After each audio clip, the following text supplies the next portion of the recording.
policies, accounting policies.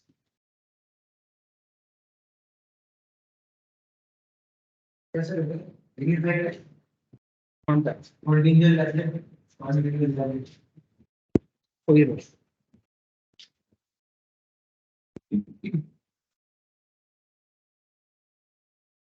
Shilona Michel. Okay, recording started, na? Check the message. Yes, sir.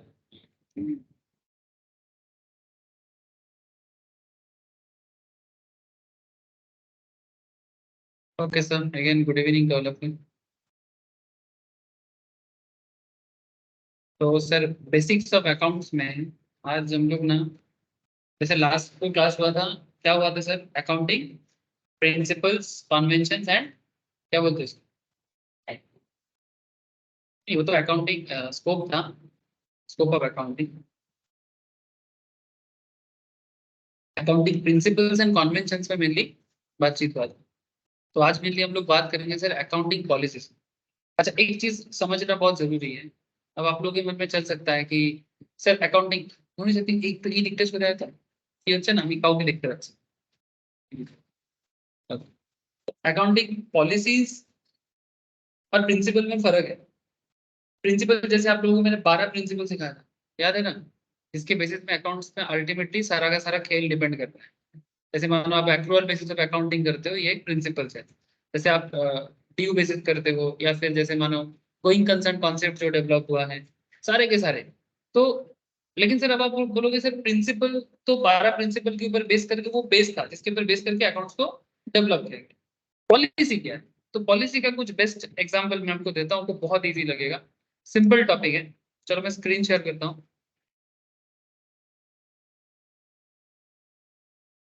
Simple बात है, जैसे कोई भी चीज होता है ना, उसका एक पॉलिसी होता है।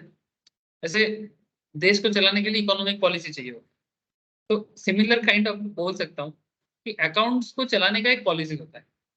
अब पॉलिसी के ऊपर बेस करके ना अकाउंट्स का रिजल्ट चेंज हो जाता है कि तुम किस तरह का पॉलिसी यूज कर रहे हो। जैसे एक सिंपल एग्जांपल देता हूँ आप लोगों को। आप लोग इन्वेंट्री अकाउंटिंग जानते हो? करे होंगे sir inventory accounting, FIFO LIFO, weighted average method. हाँ सर। तो जैसे एक कुछ मेथड्स होते हैं जो लोग ऑलरेडी कर चुके हो अकाउंटिंग, इन्वेंट्री अकाउंटिंग। उसमें तो एक फीफो मेथड होता है, फर्स्ट इन फर्स्ट आउट। तो होता है LIFO method, last in first out. मतलब सिंपल बात है सर, मानो कि मेरा दुकान है, ठीक है, मैं सब्जी का बिजनेस करता हूँ। सर आप तो पढ़ा रहे हो, चलो 2 मिनट के लिए मान लो कि मैं आलू वाला हूँ, ठीक है सर, या फिर नारियल पानी वाला या आलू वाला जो भी हो। तो अरे हिंदी में डाले, आई एम नारियल पानी वाला, आई एम नारियल पानी वाला, आई एम आलू वाला। तो आलू वाला क्या करेगा सर? जो पहले आएगा उसको पहले बेचेगा, नहीं तो सड़ सकता है ना, क्योंकि वो एग्रीकल्चरल प्रोडक्ट है। तो जो पहले आएगा उसको पहले निकालेंगे। लेकिन हो सकता है कि लॉट बाय लॉट दाम में हेरफेर हो सकता है। जैसे मानो आप पहले लॉट जो मतलब मार्केट से परचेस करके लाए थे, होलसेल मार्केट से, उसका दाम था 20 टका केजी। लेकिन सेकेंड लॉट जो लाए उसका दाम है 25 टका केजी। अब जब तुम उसका कॉस्टिंग करोगे, सेल करने के टाइम सब मिक्स हो गया है ना, लेकिन तुमको तो कॉस्टिंग करना है, तुम्हारा एवरेज प्राइस तो चेंज हो जाएगा। तो उसको भी मेंटेन करने का अलग अलग मेथड है। तो कोई बोलते कि मेरे को फीफो करना चाहिए, फर्स्ट इन फर्स्ट आउट करके मैं कैलकुलेशन करूंगा। कोई बोलेगा मेरे को लीफो करना चाहिए, लास्ट इन फर्स्ट आउट, मतलब जो लास्ट में आया उसको पहले निकालेंगे। कोई बोलते कि नहीं हमको वेटेड एवरेज कर देना चाहिए, ना तो लीफो करना है, ना तो फीफो करना है, ना तो वेटेड एवरेज करना है। अब ये जो मैं बात कर रहा हूँ ना आप लोगों से, ऐसे जब इन्वेंट्री अकाउंटिंग में आपको थोड़ा सा आइडिया दूंगा।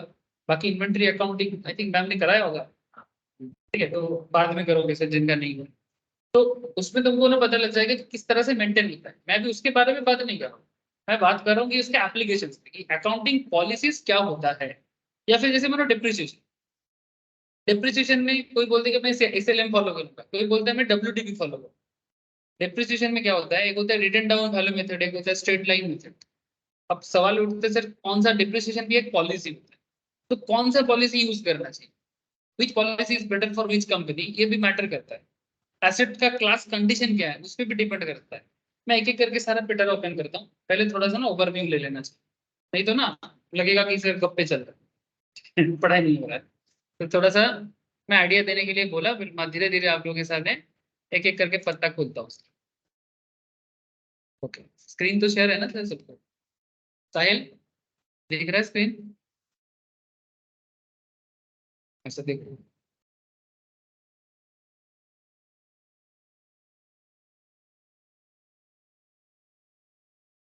सबसे पहले ना सिलेक्शन ऑफ अकाउंटिंग पॉलिसी। अब सवाल ये उठता है, sir accounting policy selection important क्यों है? तो ये ना based on prudence, substance over form and materiality, तीन कॉन्सेप्ट में डेवलप किया गया। समझा था उसे? प्रूडेंस का मतलब, सब्सटेंस ओवर फॉर्म का मतलब, एज वेल एज मटेरियलिटी का मतलब। तो पहले ना प्रूडेंस में चलते हैं कि प्रूडेंस का क्या मतलब होता है। पर उससे भी पहले हमें ना थोड़ा मीनिंग ऑफ अकाउंटिंग पॉलिसी समझ लेना चाहिए। जैसे अकाउंटिंग पॉलिसी में क्या बता रहा है, एक सेकंड में थोड़ा पेन लेना भूल गया।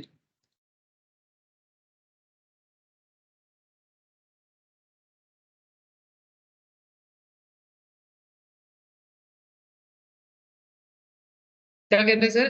कहता है कि accounting policies refer to specific accounting principles and methods applying this principles adapted by the enterprise. माने ये जो प्रिंसिपल्स एडप्ट करेगा ना एंटरप्राइज, माने कंपनी, माने जो बिजनेस कर रहा है, ये अकाउंट्स को मेंटेन कर रहा है।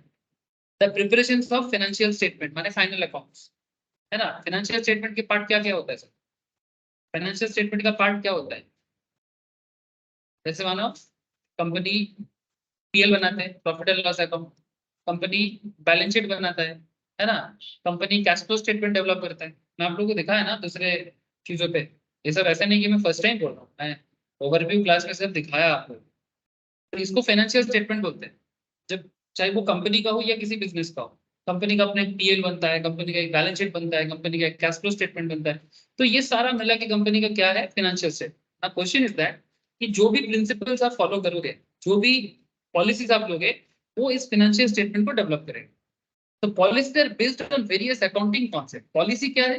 ये जो अलग अलग अकाउंटिंग कॉन्सेप्ट आपने पढ़ा, जो लास्ट टॉपिक में हम लोग चैप्टर में पढ़ रहे थे, अलग अलग accounting concept, principles and conventions that have already been explained, है ना? देयर उसको मिला के बनता है पॉलिसी। मैंने सारे के सारे प्रिंसिपल को मिला लो तो एक पॉलिसी बने, सारे के सारे कॉन्सेप्ट को मिला लो तो एक पॉलिसी बने। एक्चुअली क्या है? कॉन्सेप्ट, प्रिंसिपल, कन्वेंशन, इसको आप इंटरचेंजेबल करके यूज कर सकते हो। तो सिंपल बात है कि अगर प्रिंसिपल को मैच कर दिया जाए तो पॉलिसी डेवलप होता है। अरे बात बहुत सिंपल है कि कोई भी काम करने का एक तरीका होता है, तो उसके लिए हर एक चीज, जैसे बनाओ एक सिंपल, अगर आप लोग क्रिकेट मैच देखते हो तो क्रिकेट खेलने का कुछ प्रिंसिपल्स है या नहीं? कि ऐसे होता है बैटिंग, ऐसे होता है बॉलिंग, विकेट के बीच में इतना डिस्टेंस होना चाहिए, अंपायर को एक सर्टेन पोजीशंस में खड़ा होना चाहिए, ये करंट फील्डर का पोजीशंस होते हैं। इसको कॉन्सेप्ट इसको क्या बोलेंगे? इसको पॉलिसी बोलेंगे? नहीं, इट्स लाइक अ प्रिंसिपल्स कि खेलने का कुछ रूल्स है। जैसे आप लोग एक चीज, आई डोंट नो सबको क्रिकेट पता हो नहीं, बट इंडिया में सबको पता हो। कहा जाता है कि इंडिया में अगर कोई और कोई रिलीजन नहीं होता तो शायद क्रिकेट ही एक रिलीजन होता है। तो पॉइंट इज दैट कि क्रिकेट में उस दिन मैंने एक नियम जाना, मैं इसके बारे में मेरे को प्रॉपर नॉलेज नहीं था, पता नहीं क्यों नहीं था, पर मैं या तो था मैं भूल गया था। जैसे मानो कि कोई रन ले रहा है और मैं उसको रन आउट किया, लेकिन जब बॉल लगा, स्टाम्प, उसके ऊपर जो स्टाम्प होता है ना, ठीक है, वो जो गिल्ली होता है वो उड़ गया, ठीक है, लेकिन बॉल लगने मतलब ऑलरेडी जो रन ले रहा था बैट्समैन वो इन हो गया, ठीक है, तो वो सेकंड रन के लिए जा रहा है। लेकिन इस बार फिर से मेरे पास बॉल आया, मैं फिर से विकेट में मारा, लेकिन इस बार बेल था ही नहीं, क्योंकि बेल तो पहले ही उड़ गया था। हाँ अब क्या है? अब तुमको अगर आउट करना है तो क्या करना पड़ेगा? विकेट में खाना पड़ेगा सामने जाके, तब जाके आउट हो, ठीक है। अब ये रूल ना मेरे को क्लियर कट पता नहीं था, ठीक है, तो मैं सोचा आउट हो गया, सबको लगा ये वर्ल्ड कप में हुआ था, सबको लगा आउट है, तो घुसा ही नहीं है। कौन से? ऑस्ट्रेलिया के अगेंस्ट में ना। तो फिर वो ये था इंग्लिश कमेंटेटर, मेरे को पता नहीं था, वो बोल रहा था, तो बोले कि विकेट उखाड़ना पड़ता है। फिर मेरे को याद आया कि हाँ ये रूल है। एक्चुअली मैं भूल गया था क्योंकि ये इतना रेगुलर मैटर नहीं है ना, तो उतना यूज नॉर्मल क्रिकेट में कौन करता है? वो तो बोलेगा आउट आउट आउट, वो तो लगने से ही आउट। तो समझ रहे हो सर? तो ये एक प्रिंसिपल का पार्ट, जिसके बेसिस में वो मैच चल रहा है। जैसे अगर 2019 वर्ल्ड कप देखोगे, उसमें न्यूजीलैंड वर्सेस इंग्लैंड का मैच हुआ था, टाई हो गया था, और लास्ट में न्यूजीलैंड दोनों सेम किया सर, सुपर ओवर में भी सेम हुआ एकदम, मैंने पता क्या चल रहा था। फिर लास्ट में क्या रूल्स लिया, बोलते कि जिसका मैच 4 ज्यादा है उसको विनर किया जाएगा, क्योंकि ये ऑलरेडी प्रिंसिपल में लिखा हुआ था रूल बुक में। अब ये तो देखो कुछ कर नहीं सकते, या तो प्रिंसिपल को फिर से चेंज करो तो फिर हो सकता है। अब इसको लेके चेंजेस होता रहता है, ऐसा नहीं कि चेंजेस नहीं होता। या फिर एक मानकड़ बोल के एक आउट होते हैं, ठीक है। अब मैं ज्यादा क्रिकेट में बात नहीं करूंगा, नहीं तो क्रिकेट का क्लास होगा। तो पॉइंट इज दैट, मैं जस्ट समझाने की कोशिश कर रहा था, प्रिंसिपल अलग अलग होता है, सारा प्रिंसिपल को मिला दो तो एक मैच होगा। उस मैच में कुछ पॉलिसीज होते हैं, कि जैसे पॉलिसी कैसा है कि पहला 6 ओवर में फील्डर अंदर रहेगा, ये पॉलिसी हो रहा है।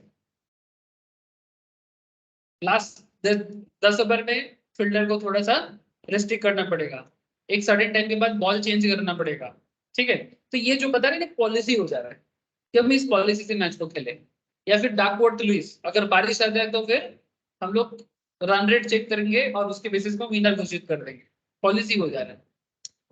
समझ में आ रहा है? तो सिमिलरली प्रिंसिपल तो एक होता ही है किसी भी चीज का, लेकिन जब तुम उसपे सारा का सारा प्रिंसिपल जरूरी है, जब उसको मैच करके तुम एक चीज को घटाते जाते हो तो फिर वो पॉलिसी में बदल हो सकता है। अब चलो इस पे देखो अभी अकाउंटिंग फील्ड में किस तरह का खेला दिखाते हैं।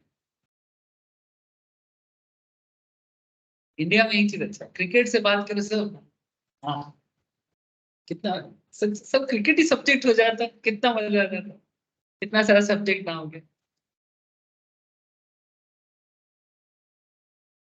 There is no single list of accounting policy, कोई ऐसा सिंगल लिस्ट नहीं है sir which are applicable to all enterprise in all circumstances। and ऐसा नहीं कि यही पॉलिसी सबको लगाना पड़े, पॉलिसी डिफरेंट हो सकती है। Enterprise operate in diverse and complex environmental situations, यानी हर एक बिजनेस ना different kind of diverse situations में डेवलप होता है। जैसे मानो एक ग्रोसरी बिजनेस का सिस्टम, एक इस्पात फैक्ट्री या आयरन फैक्ट्री का सिस्टम, एक कोचिंग बिजनेस का सिस्टम, एक हॉस्पिटल बिजनेस, सबका अलग अलग सिचुएशन है। आप किसी के साथ किसी को मैच नहीं करा सकते कि जो पॉलिसी इसके लिए लागू होगा सेम पॉलिसी दूसरे के लिए भी लागू होगा, इसमें स्टैंडर्ड मेंटेन करना बहुत मुश्किल होता है। तो which are इसीलिए बोला there is no single list of accounting policies which are applicable to all enterprises in all circumstances. The enterprise operate in diverse complex environmental situation and so they have to adapt various policies। इसीलिए उन लोगों को अलग अलग situations के लिए अलग अलग पॉलिसीज मेंटेन करना पड़ता है। समझ रहे हो? The choice of specific,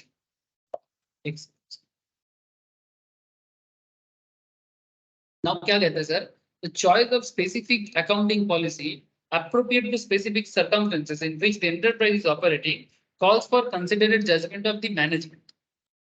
ये कंपनी का जो मैनेजमेंट है उनके ऊपर डिपेंड करता है कि वो क्या पॉलिसी यूज करें। फुल्ली ये कॉल कौन लेगा? मैनेजमेंट लेगा। आईसीएआई मैंने हमारे देश में अकाउंट्स का, क्या सर आप लोगों का जो इंस्टीट्यूट है जो लोग सीए का पढ़ाई कर रहे हैं, ठीक है, institute of chartered accountants of India, अगर जो लोग सीएस या सीए में भी पढ़ रहे हैं फर्क नहीं पड़ता सर, इंडिया में सबको अकाउंटिंग मैटर में सीए का ही सुनना पड़ता है। Government of India institute of chartered का जो बॉडी होते हैं उनसे सलाह मैंने क्या बोलते हैं ना, मैंने बंगाली बोलते हैं ना, परामर्श करते हैं, ठीक है, परामर्श करके ही बस सारे के सारे पॉलिसीज को डिसाइड करते हैं which is better for the business, किसको उसकी इस पॉलिसी को यूज करके बिजनेस को इजीली या एज पर सिचुएशन यूज किया जा सकता है। तो ICAI has been trying to reduce the number of acceptable accounting policies। अब पहले बहुत ज्यादा पॉलिसीज था, धीरे धीरे पॉलिसी को कम किया जाए through guidance notes and accounting standards in its combined efforts with the government. मैं बार बार बोल रहा हूँ, अकेला ICAI कुछ नहीं कर सकता। एक्चुअली पहले ना अकाउंटिंग का सारा खेल, ऑडिटिंग का सारा खेल इंस्टीट्यूट ऑफ चार्टर्ड के हाथ में ही होता है। बट सर वही too much power too much corruption, ठीक है। तो बाद में गवर्नमेंट इंटरवेंशन चालू हुआ कि नहीं, सारा पावर सिर्फ इंस्टीट्यूट बॉडी को देने से नहीं होगा। तो अब क्या किया, एक कॉम्बो करते हैं, गवर्नमेंट भी रहेगा और इंस्टीट्यूट ऑफ चार्टर्ड, जहाँ चार्टर्ड का मैटर है, जहाँ कॉस्ट इंस्टीट्यूट का मैटर है, जहाँ कॉर्पोरेट गवर्नेंस का मैटर है, सीएस का, हर चीज में भी गवर्नमेंट है। Ministry of corporate affairs, government of India, वो हमेशा रहेगा, मिलके ही करेगा, पूरा का पूरा पावर नहीं रहेगा। जो भी हो। अच्छा, other regulatory agencies and progressive management already it has achieved some progressive in this trust. So the areas where different accounting policies are frequently encountered can be given. जैसे कि मैं आपको स्टार्टिंग में ही बता रहा था sir, inventory management. Inventory management में दुकान में जो स्टॉक होता है उसको मैनेज करना। जैसे आप स्टॉक मैनेजमेंट का सबसे बेस्ट एग्जांपल मेडिसिन दुकान में चले जाओ, मिल जाएगा। अगर आप मेडिसिन शॉप में कभी भी विजिट करते हो, आप लोग करते हो, नो डाउट हर कोई करता है। मैं क्यों बता रहा हूँ कि आपको वहां पर आपको ना आपको देखिए मिलेगा कैसे। आप कोई भी मेडिसिन उनको जाके बोलो, थोड़ा सा स्पेशल काइंड, सब ऐसे नहीं कि वो कोई, लेकिन फिर भी किसी भी तरह का मेडिसिन जाके आप बोलो, आप जो भी मेडिसिन उसको बोलोगे ना, कुछ देर बाद देखना वो अपना एक खाता, अगर ट्रेडिशनल दुकान है तो एक कॉपी निकालेगा और फटक से उसमें ना वो दवाई लिख लेगा। क्या लिखता है, कभी सोचे हो? हाँ, वो मोबाइल दवाई फिर से मंगाना है इसलिए, मैंने मानो उनके पास किसी टैबलेट का 10 पैकेट था, ठीक है, उसका ऑलरेडी सारा दिन में या एक हफ्ता में 8 पैकेट खत्म हो गया, तो अभी भी उसको 2 पैकेट अभी बाकी है, इसका मतलब ये ऑर्डर जनरेट करना है ना, तो फटाक से वो लिख लेते हैं। तो जो लोग थोड़ा पुराने स्टाइल में बिजनेस करते हैं वो कॉपी पेन मेंटेन करके कर लेते हैं। तो ये भी तो वही कर रहा है ना, इन्वेंट्री को ही तो मैनेज कर रहा है। लेकिन आजकल जो मॉडर्न दुकानें हैं like Apollo, Frank cross pharmacy या मेड प्लस टाइप का जो भी शॉप है, वहां पर वो लोग कंप्यूटर में मेंटेन करते हैं। आपको मेडिसिन देते देते ना, वो मेडिसिन के लिखते हैं, फिर जो भी इन्वेंट्री है उसको मैनेज करते हैं। एक सॉफ्टवेयर होते हैं, सॉफ्टवेयर में मेंटेन करते हैं। और ये मस्ट है क्योंकि मेडिसिन इतना यूज याद रखना पॉसिबल नहीं है। वैराइटीज ऑफ मेडिसिन है, ऊपर से नाम भी अजीब अजीब नाम होता है जो हम लोग नॉर्मल जिंदगी में यूज नहीं करते, है ना। तो ये तो और मुश्किल हो जाता है। तो इसलिए मेडिसिन दुकान में काम करना अपने आप में एक बहुत फैसिलिटी होता है, मतलब सबका स्किल का बस बात नहीं है, मतलब वो करते करते ही आएगा। हमारे देश में तो सर क्या बोलूं, मैंने बिना पढ़ा लिखा इंसान भी मेडिसिन दुकान में काम करके मेडिसिन सीख जाता है, काम करते करते सीख जाता है। दूसरे के कंट्री में तो सर लाइसेंस लगेगा तब जाके काम कर सकते हो, ऐसा ऐसा नहीं। बट हमारे कंट्री तो वेट पास से चलेगा, क्या जा काम में सिखा देंगे यार। मैं आपको बोलता हूँ कि डॉक्टर से ज्यादा अच्छा दवाई देता है कोई कोई, सीरियसली। मैंने यहाँ पर एक फोन पे की दुकान हुआ है, मैं उससे पहले एलोपैथी दुकान के पास जाके बहुत सारे दवाई लिए, मेरे को ना वो वेदर चेंजिंग में थोड़ा सा एलर्जी टाइप का हो जाता है आजकल। लास्ट 5 साल से अब तक देखें, 4-5 साल में। तो इतना सारा एलर्जेटिक वो सब जितना दवा होता है सब खा लिया, कुछ नहीं ठीक हो रहा। फिर एक दिन जाके होम्योपैथी दुकान में मैं खांस रहा हूँ, तो होम्योपैथी वाला जो दुकानदार है बोल रहे हैं ना, खास एलर्जी है। हाँ, तो मैं दवाई ले रहा हूँ भैया बट कुछ ठीक नहीं हो रहा। तो मैं दूँ, लोगे? हमने क्या है, मरेंगे तो नहीं, चलो दे दो। तो दे दो भैया दे दो, ठीक हो जाएगा ना बोले। फिर एक पैकेट बना के ऐसे ऐसे करके, डॉक्टर नहीं है, मेडिसिन देता है, होम्योपैथी मेडिसिन देता है, बना के मेरे को दे दिया, बता दिया कैसे कैसे खाना है, क्योंकि होम्योपैथी मेडिसिन का बड़ा थोड़ा सा रूल्स रेगुलेशन होते हैं। मेरे को क्या दिया, मैं रूल्स रेगुलेशन मेंटेन करके 4-5 दिन खाया, पूरा गायब। फिर मैंने सोचा इतना बड़ा बड़ा मेडिसिन काम नहीं कर पाया। ये देखो ये।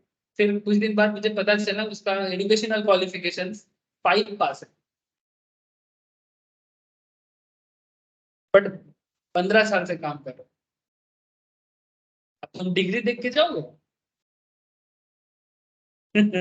तो degree is not always important sir, मत कहने का मतलब मेरा यही था।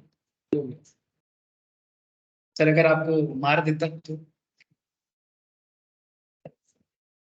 कौन किसको मारेगा, वो तो ऊपर वाला ही नहीं। तो वैल्यूएशन ऑफ इन्वेंटरी, चलो इन्वेंटरी में हमको कुछ इंटरेस्टिंग है। अच्छा, वैल्यूएशन ऑफ इन्वेस्टमेंट, इन्वेस्टमेंट का भी वैल्यूएशन हो सकता है। तो ये सब पॉलिसी का पार्ट है कि भाई कंपनी किस तरह से काम करेगा। चलो मैं आपको ना इन्वेंटरी रिलेटेड एक बात करता हूँ।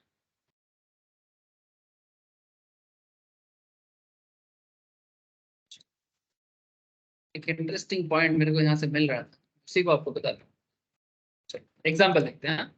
सबको दिख रहा है, स्क्रीन दिख रहा है ना? बड़ा करना है कि आप लोग जूम कर लोगे? ठीक है। देखो क्या बोलता है कि accounting policies can be used legally manipulate earnings, माने आप अपने अर्निंग को मैनिपुलेट कर सकते हैं लीगली, हाँ। So for example, companies are allowed to value inventory using average cost, first out, last in first out। जो लोग ऑलरेडी मैम के पास इन्वेंटरी अकाउंटिंग कर चुके हो वो बहुत इजीली समझ जाएगा, पर जो नहीं किए हैं उनको भी इजीली समझ में आएगा। Don't worry sir, at least concept. और जिनको क्लास ऑलरेडी हो चुका है उनको पता है कि ये इन्वेंटरी अकाउंटिंग मेंटेन कैसे करना है, बस इतना सा फर्क होगा, कॉन्सेप्ट वाइज प्रॉब्लम नहीं है। तो first in first out, last in first out, and there is another concept of average cost, ठीक है। So methods of accounting under the average cost method when a company sells a product, जब एक company अपना product बेचता है, the weighted average cost of all inventory produced or acquired in the accounting period is used to determine the cost of goods sold। यानी simple बात है कि भाई मैं कितने दाम पे प्रोडक्ट परचेस कर रहा हूँ वही मेरा कॉस्ट है। मैंने अगर मैं कोई प्रोडक्ट 100 में परचेस करता हूँ और 120 में मैं बेचता हूँ तो 120 is my sale price and 100 is my cost price. तो ये जो कॉस्ट प्राइस है इसको हम क्या बोलूंगा, कॉस्ट ऑफ गुड्स सोल्ड। मैंने जो गुड्स मैंने 120 में बेचा उसको मैंने 100 में खरीदा, तो इसमें मेरा 20 का प्रॉफिट है। अब ये जो कॉस्ट ऑफ गुड्स सोल्ड है, ठीक है, COGS, ये कॉस्टिंग का वर्ड है सर। जब आप लोग कॉस्ट अकाउंटिंग पढ़ोगे, पढ़ना सबको है सर, स्पेशली CA वाले को तो बहुत पढ़ना है, CS को भी थोड़ा बहुत पढ़ना पड़ता है, एग्जीक्यूटिव को। तो कॉस्टिंग में क्या है कि ये COGS का वर्ड बहुत आपको मिलेगा जब आप लोग कॉस्ट अकाउंटिंग डिटेल्स में पढ़ोगे ना। कॉन्सेप्ट इज दैट कि under the FIFO inventory when a company, actually जो इन्वेंटरी मैनेजमेंट है ना, ये actually cost accounting starting level में बेसिक चीज में आप लोगों को समझ में नहीं आता कि भाई कौन सा काम चार्टर्ड अकाउंटेंट करता है और कौन सा काम कॉस्ट अकाउंटेंट करता है। बट रियल लाइफ में देयर इज अ डिपार्टमेंट कि भाई ये काम तो कॉस्ट अकाउंटेंट ही करेगा और ये काम तो चार्टर्ड ही करेगा। लेकिन स्टार्टिंग लेवल में जब आप लोगों को सिखाया जाता है तो उतना आप लोगों को फोकस नहीं किया जाता, तब आप लोगों को जो भी बेसिक चीजें हैं वो तो सब सिखाया जा रहा है। बट जब आप रियल लाइफ में बड़े बड़े इंडस्ट्री में जाओगे तो आप इन्वेंट्री लेवल का जो भी चीजें है ना वो एक्चुअली कॉस्ट अकाउंटेंट मेंटेन करता है। लेकिन there is interesting point, chartered accountant को स्टॉक ऑडिट भी करना पड़ता है। यानी एक स्टॉक ऑडिट का क्या खेल है समझाता हूँ सर, ये सारा चीज ऑडिट के साथ कनेक्ट हो जाएगा। मानो आपकी दुकान में 1 करोड़ का माल था, ठीक है, प्रोडक्ट पड़ा हुआ है गोडाउन में, बड़े बड़ी चीजों में ऐसे ही होता है ना। कुछ दिन बाद जाके देखा कि 80 लाख का पड़ा हुआ है, लेकिन 80 लाख का जो माल पड़ा हुआ है लेकिन आपका कोई सेल जनरेट नहीं हुआ, माल कहाँ गया। या फिर आप दिखा रहे हो कि आपका सेल है लेकिन गोडाउन में उतना स्टॉक नहीं है, मैंने मिसमैच। तो मिसमैच मैंने कहीं ना कहीं करप्शन का बदबू आ जाता है, इसलिए स्टॉक ऑडिट करना पड़ता है। मेरे को याद है मैं कुछ ऑडिट जब मैं काम करता था, कुछ ऐसे स्टॉक ऑडिट मेरे को भी करने का मौका मिला था। तो कुछ ब्रांड है जैसे पतंजलि, ठीक है, इसका कोलकाता का लार्जेस्ट डिस्ट्रीब्यूटर जो था, उसका मेरे को स्टॉक ऑडिट का मेरे को पहले एक अपॉर्चुनिटी मिला था। स्टार्टिंग में तब न्यू न्यू थे, तो स्टॉक ऑडिट में तो दिक्कत नहीं है भाई, क्या क्या सामान परचेज बिल देखना पड़ता है, सेल बिल देखना पड़ता है और स्टॉक के साथ उसको मैच कराना पड़ता है। पर मेरे को सबसे बड़ा दिक्कत ये हुआ था कि पतंजलि का तो सब आयुर्वेदिक प्रोडक्ट टाइप का है ना, तो उसका जो नाम है ना, संस्कृत संस्कृतडाइज नाम है, तो उसको प्रोनाउंस करना और उसको टाइप करके एक्सेल सीट में अपलोड करना, उस पे जो काम नॉर्मली 1 घंटा में होना चाहिए वो काम करने में मेरे को 3 घंटा लग जाता था।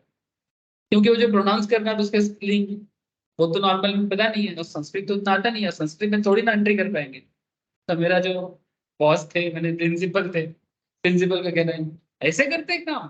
हाँ, हमने सर प्रोनाउंस ही तो नहीं कर पा रहा हूँ, क्या लिखूं, टाइप करने में देरी हो जाएगा।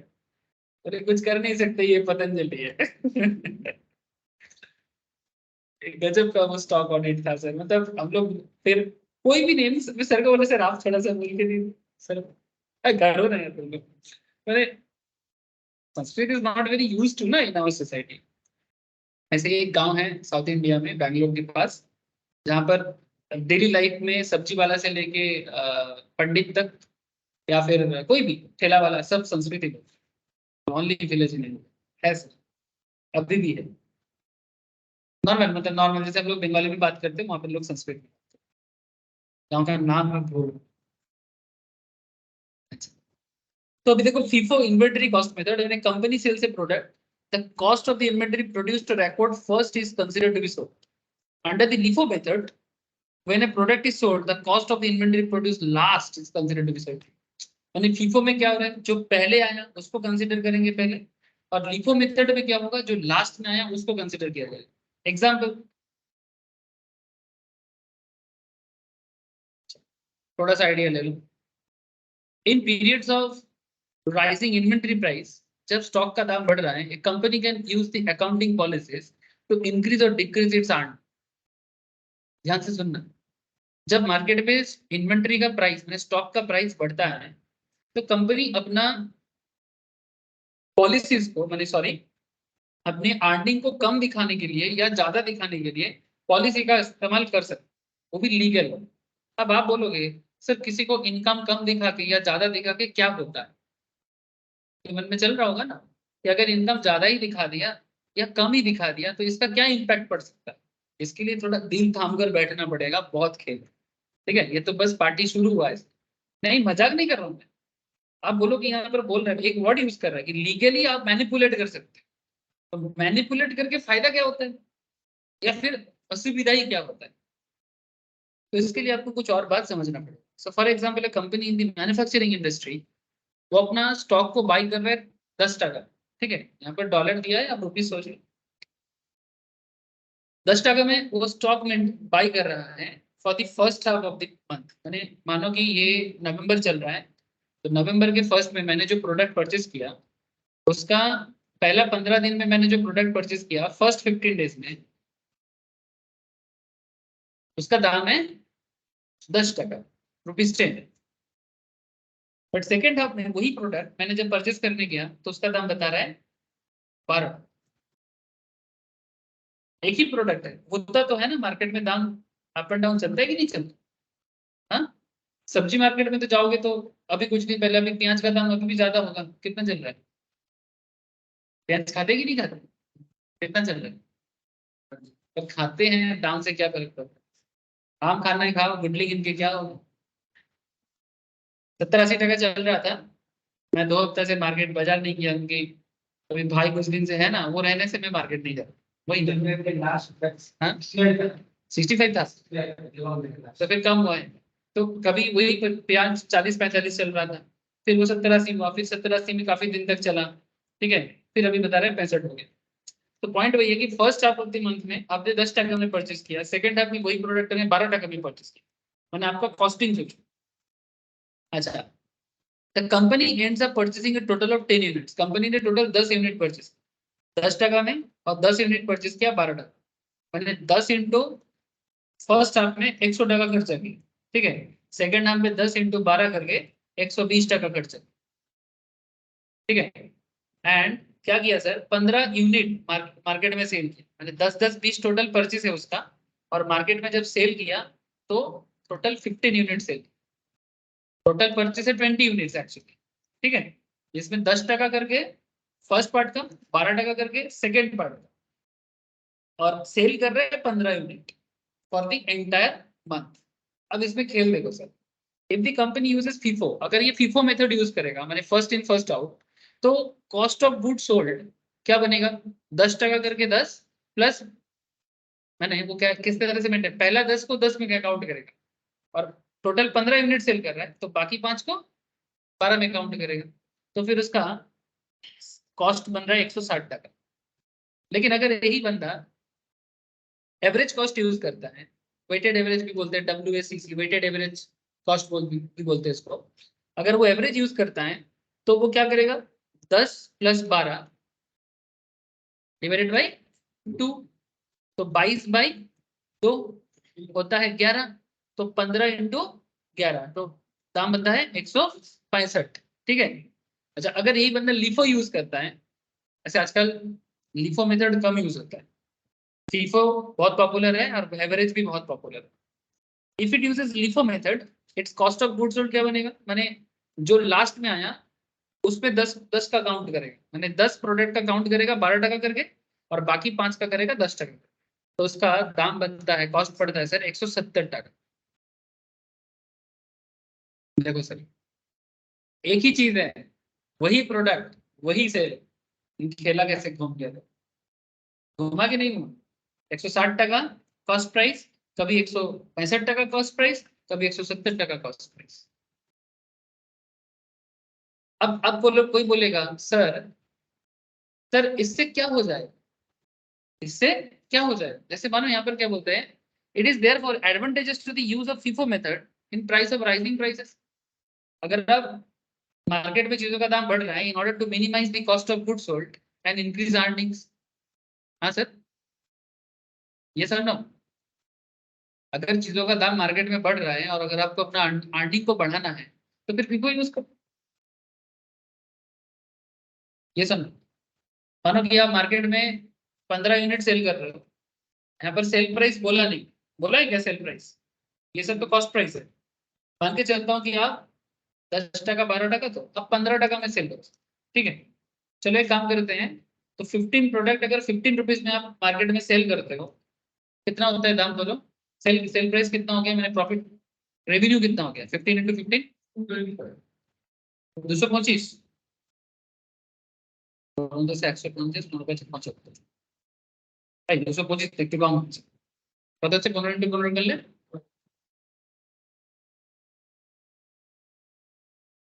बोलो सर, 15 इंटू 15 कितना है? 225।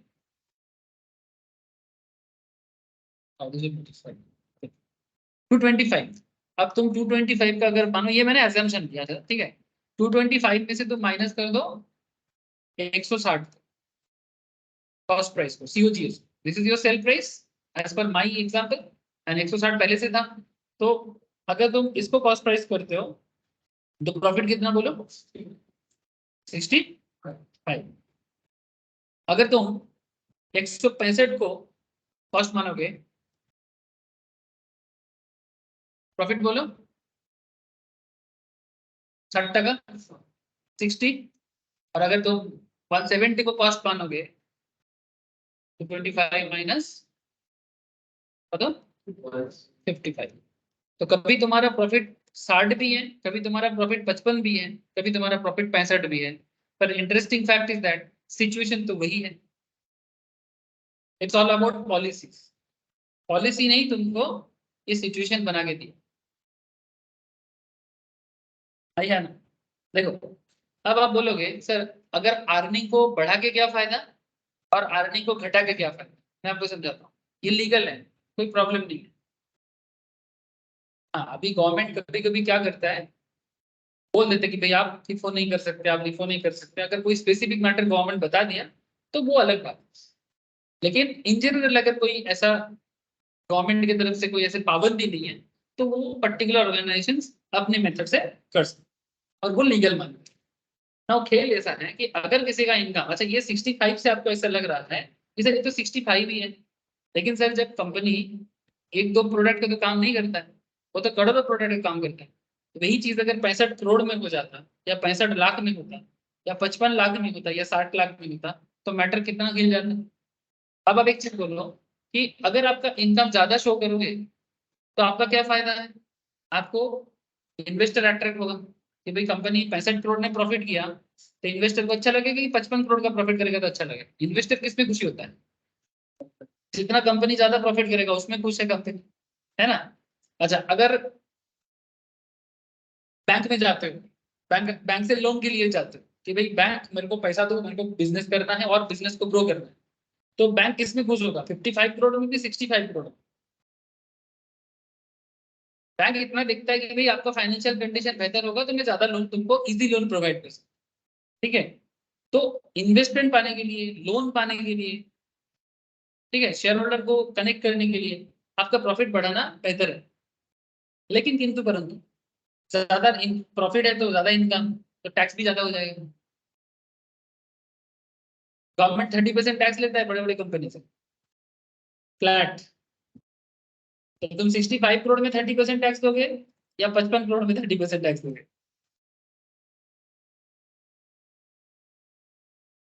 क्या समझ रहे हो सर? तो ये फुल्ली डिपेंड करता है कि आपकी पॉलिसी पे कि आपको किस चीज में एडवांटेज चाहिए और किस चीज में नहीं। अब आप देख लो कि आपको किस में सुविधा है। अभी चार्टर्ड अकाउंटेंट या कॉस्ट अकाउंटेंट जब कंपनी का अकाउंट संभालते हैं तो ये सब अंदर का बात उसको समझना पड़ता है। छोटी छोटी चीज सर, नहीं संभाले तो फिर क्या संभाले? ऑडिट करने जाओगे, एक कंपनी है, आप लोगों के साथ मैंने पहले भी बात किया था, बड़ा फेमस केस बना है उसके बारे में, बोलो ना। बोला था मैं, ऐसा नहीं कि मैं नहीं बोला था। बड़ा profit, scam scam, profit cook किया था सत्यम कंप्यूटर्स।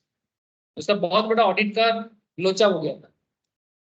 ऑडिटर ने किया, प्रॉफिट को कुक कर दिया, मैंने इतना प्रॉफिट था नहीं जितना प्रॉफिट दिखाया गया, लेकिन वो तो इलीगल करके किया था, ठीक है, मैंने गलत तरीके से सेल जनरेट करके प्रॉफिट को बढ़ा दिया। तो गलत तरीके से करोगे तो बुरी तरह फंसोगे, लेकिन अगर लीगली करोगे तो बुरी तरह तो नहीं फंसोगे। हाँ, अगर गवर्नमेंट जब ऑडिट के लिए भेजेगा या सेबी अगर ऑडिट के लिए भेजेगा, ठीक है, तो उसमें अगर उनको लगता है कि नहीं आपको ये चेंज कराना चाहिए, तो वो एक पर्टिकुलर सेक्शन वाइज कुछ बोले कि भाई एज पर दिस सेक्शन आपकी कंपनी को ये सूट नहीं करता, आप इसको चेंज करो। ये इतना भी बड़ा लोचा नहीं है। लेकिन अगर आप पूरा इलीगल करोगे तो फिर फंसो। तो यही छोटा छोटा चीज, तो प्रॉफिट को कुक क्यों किया था? इन्वेस्टर को पैसा और लेने के लिए, और बाद में वो पूरा झूठ समझ में आ गया था, लेकिन उसको समझते समझते 3-4 साल लग गया था सेबी। और फिर बाद में कंपनी में ताला लग गया, कंपनी का चार्टर्ड अकाउंटेंट का लाइसेंस छीन लिया गया। पीडब्ल्यूसी जैसे big big four farm auditor था, उनका लाइसेंस 2 साल के लिए ऑडिट करने के लिए बंद कर दिया गया। जो चार्टर्ड अकाउंटेंट उसमें कनेक्टेड था उनका 7 साल का जेल हुआ। और जो कंपनी का ओनर है रामालिंगम राजू, वो अभी भी जेल में सड़ रहा है। This is accounting fraud. अब आप बोलोगे सर इतना छोटा सा पॉलिसी के अंदर अकाउंटिंग फ्रॉड समझा दी, यही तो होता है। ऑडिटर जाके करता क्या? ऐसे देखोगे तो थ्योरी है, लेकिन यही थ्योरी पूरा खेल घुमा सकती। नॉर्मल स्टूडेंट का परसेप्शन क्या होता है? थ्योरी चैप्टर है, पास कर जाएंगे। लेकिन रियल लाइफ में यही थ्योरी चैप्टर आपको कितना बड़ा खेल खेला रहा है, आप देखो उसको। इसलिए नॉलेज होना चाहिए ना हर केस में, चाहे आप कंपनी में ऑडिट करने जा रहे हो या फिर आप खुद कंपनी के अकाउंटेंट हो, आपको ये सब चीजें समझ के करना चाहिए। ठीक है, एग्जाम ओरिएंटेड पर्पस में आप इसको थ्योरी समझो, I don't have a problem with that. But मैं मेरा कहने का मतलब है कि इंपॉर्टेंस को भी समझ के चलो, क्योंकि मैटर बहुत कुछ कर सकता है। समझ में आ गई सर पॉलिसी का इंपॉर्टेंस? चलो अब आगे कुछ रट लेते हैं। The list should not be taken as an exhaustive, but is only illustrative, as the course will prepare students will the intricacies of the various accounting policies. जैसे depreciations, वो भी एक another interesting चीज है, ठीक है। डिप्रिसिएशन में जैसे मैं आपको बोला ना कि आपको किस तरह का डिप्रिसिएशन पॉलिसी यूज करना चाहिए, डब्ल्यूडीबी यूज करना चाहिए कि आपको स्ट्रेट लाइन मेथड यूज करना चाहिए। अब आप बोलोगे सर डब्ल्यूडीबी में क्या होता है और एसएलएम में क्या होता है? बहुत कुछ होता है। एसेट का वैल्यूएशन में इम्पैक्ट पड़ता है। मानो कि आईफोन किसका था लास्ट क्लास में? हाँ, रवि। रवि कितने का? 1 लाख का फोन है ना? अरे चल ऐसे ही मजाक कर रहे थे, थोड़ी ना कोई लेगा तेरा। तेरा फोन में मैं डिप्रिसिएशन लगा, ठीक है, मान कि तेरा फोन 1 साल हो गया। अब 1 लाख के फोन में मैं 10% डिप्रिसिएशन लगा, ऐसे तो और ज्यादा होता है, बट फिर मैं स्टैंडर्ड 10% लगा रहा हूँ कि अगर 1 लाख का आईफोन है, मैं 10% डिप्रिसिएशन लगा रहा हूँ। तो अगर ये एसएलएम करूंगा तो क्या होगा? इधर देख स्क्रीन पे, अगर 1 लाख पे 10% लगाऊंगा तो क्या होगा? 10,000। ओए 10,000 डिप्रिसिएशन का अमाउंट है ना, माइनस करके वैल्यूएशन हो जाएगा 90,000। सेकेंड ईयर मैं फिर से 10% लगाऊंगा, सेकेंड ईयर में फिर से 10% लगाऊंगा, लेकिन अब मुझे बताओ कि 90 पे लगाओ कि 1 लाख पे लगाओ? कोई बात नहीं, 90 पे लगाए। अच्छा, भूमिसा का मानना है कि 90 पे लगाओ, तो अगर मैं 90 का 10% करूँ तो कितना होगा? 9,000 ना।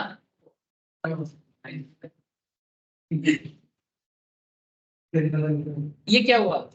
डब्ल्यूडीबी हो गया। सुनो बात सुनो, ये जो 90,000 है, इसमें अगर तुम करोगे, ये तुम्हारा डब्ल्यूडीबी था, रिटर्न डाउन वैल्यू। इसके ऊपर जब मैं 10% लगा रहा हूँ, तो तुम्हारा एसेट का करंट वैल्यूएशन हो रहा है 2 साल के एंड पे 81,000, 81,000। लेकिन खेल क्या बदल जाएगा देखो, अगर ये एसएलएम होता तो ये 90 पे नहीं मारते, 1 लाख पे मारते मेन वैल्यूएशन, तब उसको स्ट्रेट लाइन बोलता है। अब अगर ये 90 पे ना मार के मैं स्ट्रेट लाइन पे मारता, डिप्रिसिएशन यूज करता, तो खेला क्या होता? 1 लाख पे 10%, 10,000, तो 90 से 10,000 हटाओ, तो ये 81 नहीं सर, ये 80,000 होता। अब इस तरह से हर साल में अगर 1,000 करके डिफरेंस होता, तो वो डिफरेंस भी तो एक मैटर करता है ना सर एसेट के वैल्यूएशन पे। ये क्या मतलब पॉलिसी का पार्ट है। ये तो यहाँ पर बोला है, different methods of providing depreciation on fixed assets, that is straight line or written down, etc. are available to business enterprise, which will lead to different depreciation. तो पूरा खेल ही घुमा देता है। अब कोई कोई कंपनी ना अपनी सुविधा के हिसाब से मेंटेन करता है, फिर इनकम टैक्स डिपार्टमेंट बीच में टांग रहा है, क्योंकि अकाउंटिंग वालों के साथ इनकम टैक्स का बिल्कुल बनता नहीं। अकाउंटिंग डिपार्टमेंट चाहते हैं कि टैक्स कम दे, इनकम टैक्स डिपार्टमेंट भी तुम टैक्स मार रहे हो, तो इनका कभी पटेगा नहीं। अब अकाउंटिंग डिपार्टमेंट अपने हिसाब से अपना रूल बताता है, अकाउंटिंग वाले अपना रूल बताते हैं। आजकल कोशिश किया जा रहा है दोनों में एक मैचिंग कॉन्सेप्ट डेवलप करने का, लेकिन अकाउंट्स जो भी मेंटेन करते हैं कंपनी की तरफ से सोचता है, और इनकम टैक्स डिपार्टमेंट गवर्नमेंट की तरफ से सोचता है।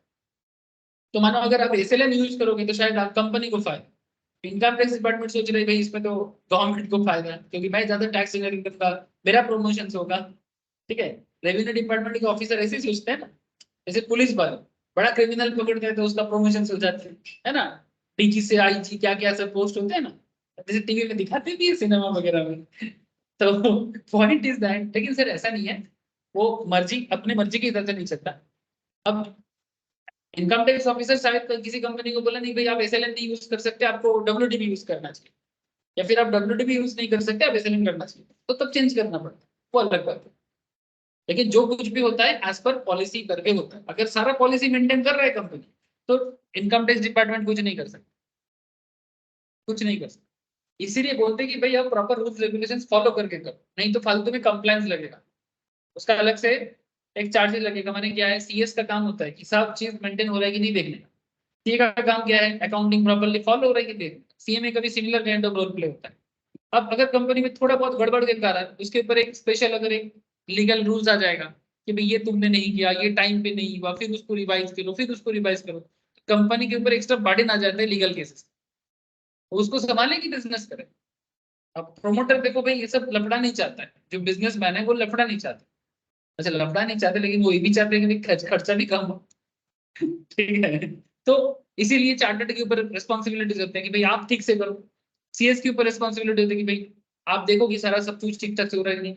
अब सीएस वाला बोलता है हमको अकाउंट्स का क्या पता, अरे भाई पढ़ाया तो जाता है, क्या रवि पढ़ाया जाता है कि नहीं जाता, तो सीएस वाले बोलेंगे नहीं हमको सिर्फ लीगल काम के लिए रखा गया, हमको अकाउंट्स का क्या पता। भाई पढ़ा रहे तुमको 700-800 पेज का इतना मोटा सा, जो सीए वाले पूरा इंटर फाइनल में लगे करते हैं। ठीक है, मतलब अलग अलग करके सीएस को भी कम नहीं पढ़ा जाता एग्जीक्यूटिव लेवल। अब कोई बोलेगा नहीं हमारे लिए अकाउंट्स इतना इंपॉर्टेंट नहीं है, हम तो लॉ पढ़े। नहीं मेरा मानने का कहने का मतलब है ठीक है, ऑब्वियसली कंपनी सेक्रेटरी को कोई कंपनी अकाउंट्स मेंटेन नहीं करता, लेकिन एटलीस्ट अकाउंट्स में कुछ प्रॉब्लम है कि नहीं, ये एज ए टीम आपको करना चाहिए कि नहीं चाहिए। मैंने बात ऐसा हो गया ना, आपको T20 वर्ल्ड कप का फाइनल याद है, सेमीफाइनल याद है 2022 का, याद दिलाएंगे तो याद आ जाएगा। रवि अश्विन लास्ट बॉल में सेमीफाइनल था, लीग लीग स्टेज नहीं सेमीफाइनल था, और लीग स्टेज था। तो पाकिस्तान के अगेंस्ट, पाकिस्तान के अगेंस्ट रवि अश्विन बॉलर है, ठीक है, पंड्या आउट हो गए, अब पाकिस्तान के साथ लीग मैच मतलब फाइनल। अब लास्ट बॉल में एक बॉल में 2 रन, 2 बॉल में 1 रन चाहिए, ऐसा सिचुएशन था, लेकिन बैट्समैन नहीं है, रवि अश्विन बॉलर है। वो अलग बात की पहला बॉल बॉलर ने वाइड किया, लेकिन वो वाइड था नहीं, उसके पैर में किया था, उसको वाइड करवाया अश्विन ने। अब अश्विन ने एक बैट्समैन से भी बड़ा खेल खेला, और फिर नेक्स्ट बॉल में इधर कोहली ऑपोजिट साइड में है, बट कोहली टेंशन ले रहा है कि अगर वो बैट में नहीं लगा पाएगा तो रन नहीं करेगा। अब रवि अश्विन क्या बोलेगा, भाई मैं तो बैटिंग के लिए टीम पे है नहीं।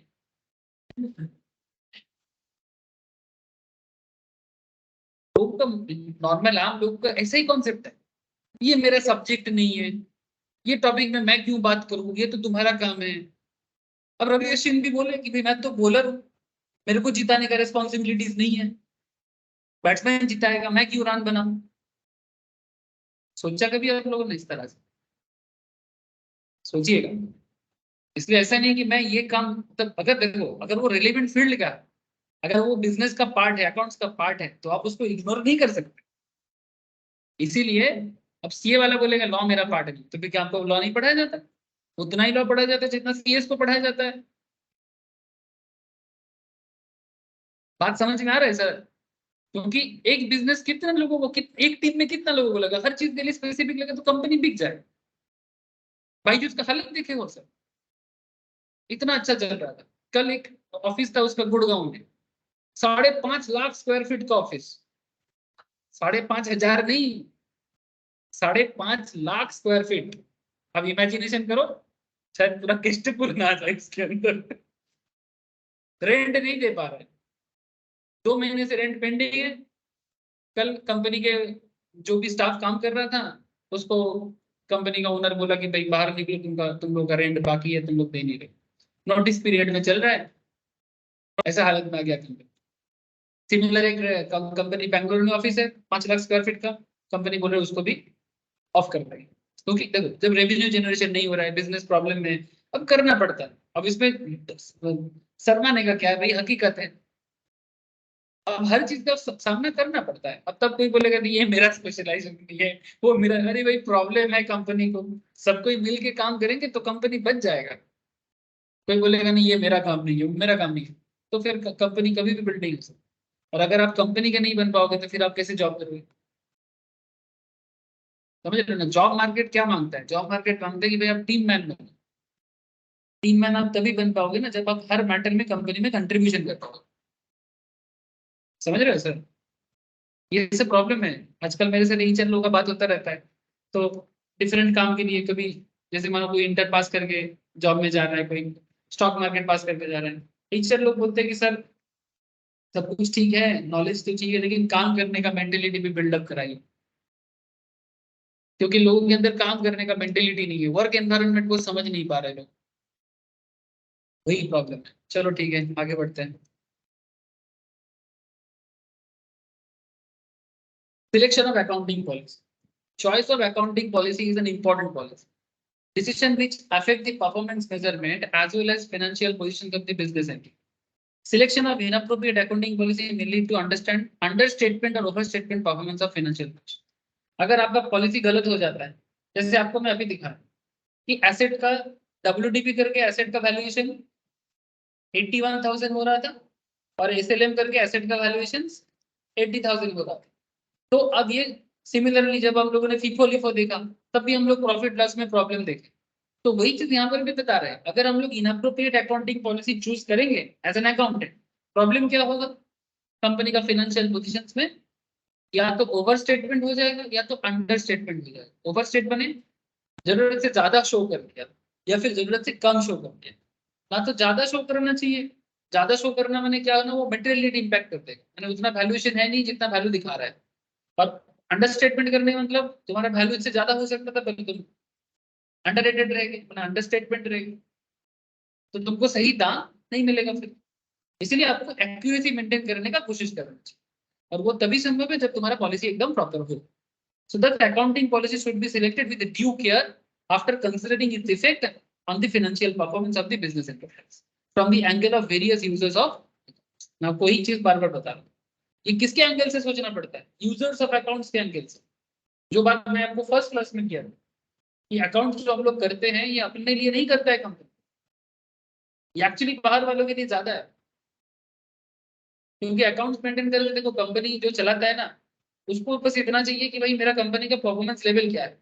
लेकिन अगर उसका बिजनेस अच्छा चलेगा, उसको ग्रोथ करना है, तो बैंक में जाना है, लोन लेना है, शेयर मार्केट में जाना है, इन्वेस्टर को अट्रैक्ट करना है, तो वो तो बाहर वाले आ गए ना सर। इंटरनल पार्टी को भी चाहिए, लेकिन एक इंटरनल पार्टी को अकाउंट्स का मेंटेन इसलिए करना है ताकि आउटर पार्टी मैंने एक्सटर्नल पार्टी बिजनेस के प्रति अट्रैक्टेड हो। बात समझ में आ रहा है ना? इसीलिए ये जो वेरियस यूजर्स ऑफ अकाउंट्स है उसी के लिए आपको पॉलिसी प्रॉपर करना चाहिए। इट इज ये सिमिलर, मैं क्यों बार बार बोल रहा हूँ, क्योंकि बाइजू का यही प्रॉब्लम है।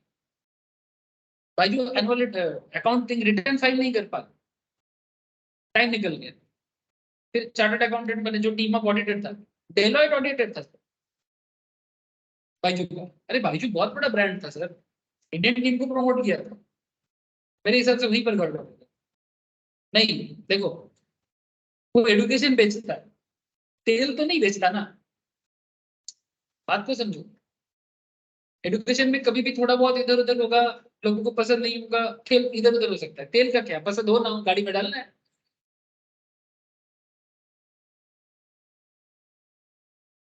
तो मेरे को आज ही एक्चुअली काफी दिनों से मैं मैम को बोल रहा था कि भाई जो इंडियन टीम को प्रमोट कर रहे हैं, ठीक है, बिजनेस अच्छा आ रहा है, पैसा आ रहा है, बट आई डोंट थिंक ये नेसेसिटी था। ये मैं मैम को 1-2 महीने पहले बोला।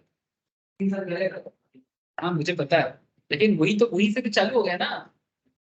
अब तुम इंडियन टीम के जर्सी में स्पॉन्सरशिप करो, कितना पैसा खर्चा कर रहे हो। अभी जो उसको प्रॉब्लम हो रहा है, ये ऑफिस बेचने का नौबत ना आता। शाहरुख खान से ऐड देने का क्या है, शाहरुख से एडुकेशन का क्या रिलेशन। अब शाहरुख खान कम पैसा करता है क्या।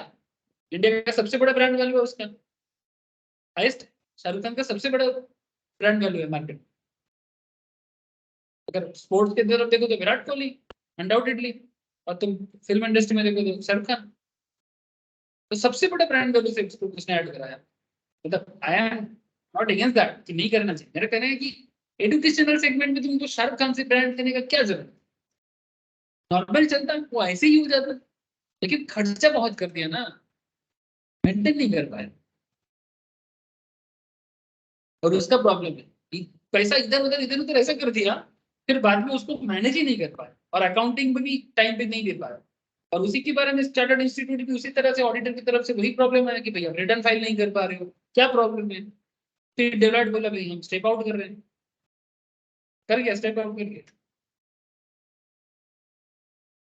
इशू समझ में आ रहा है, खेल बन जाता है सर। इसलिए बिजनेस को बड़ा संभाल के ही करना चाहिए।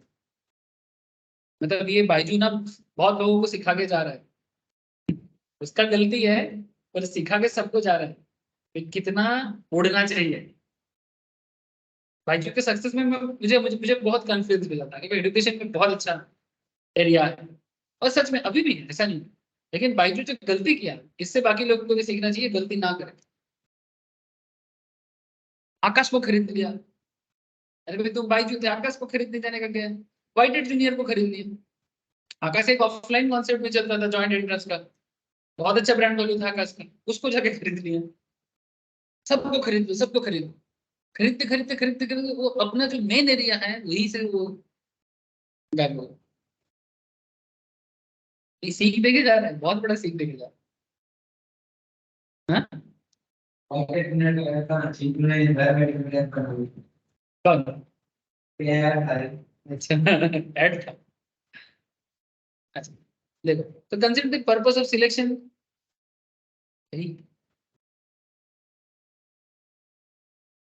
भी बंद हो जाता है। तो क्या कहते हैं ऐसे देखो, the major characteristic which should be considered for the purpose of selections and application of accounting policy, जैसे क्या कहते हैं, prudence, substance over form and material. The financial statement should be prepared on the basis of such accounting policy which exhibit true and fair view of the state of affairs of the balance sheet and the profit and loss account. मतलब simple बात कह रहे हैं sir, जब हम लोग company का balance sheet देखते हैं, जब हम लोग कंपनी का profit and loss account check करते हैं, तो ये एक्चुअली जो बोला है ना, ये ऑडिटिंग क्या करते हैं, ये जो बात कर रहे हैं, जब आप लोग ऑडिट पढ़ोगे, इंटरमीडिएट में आओगे तो सब ऑडिट पढ़ना है सबको।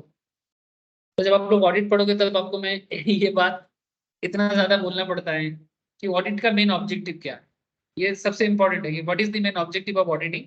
तो इसमें एक लाइन बार बार आता है कि to show the true and fair view of the company.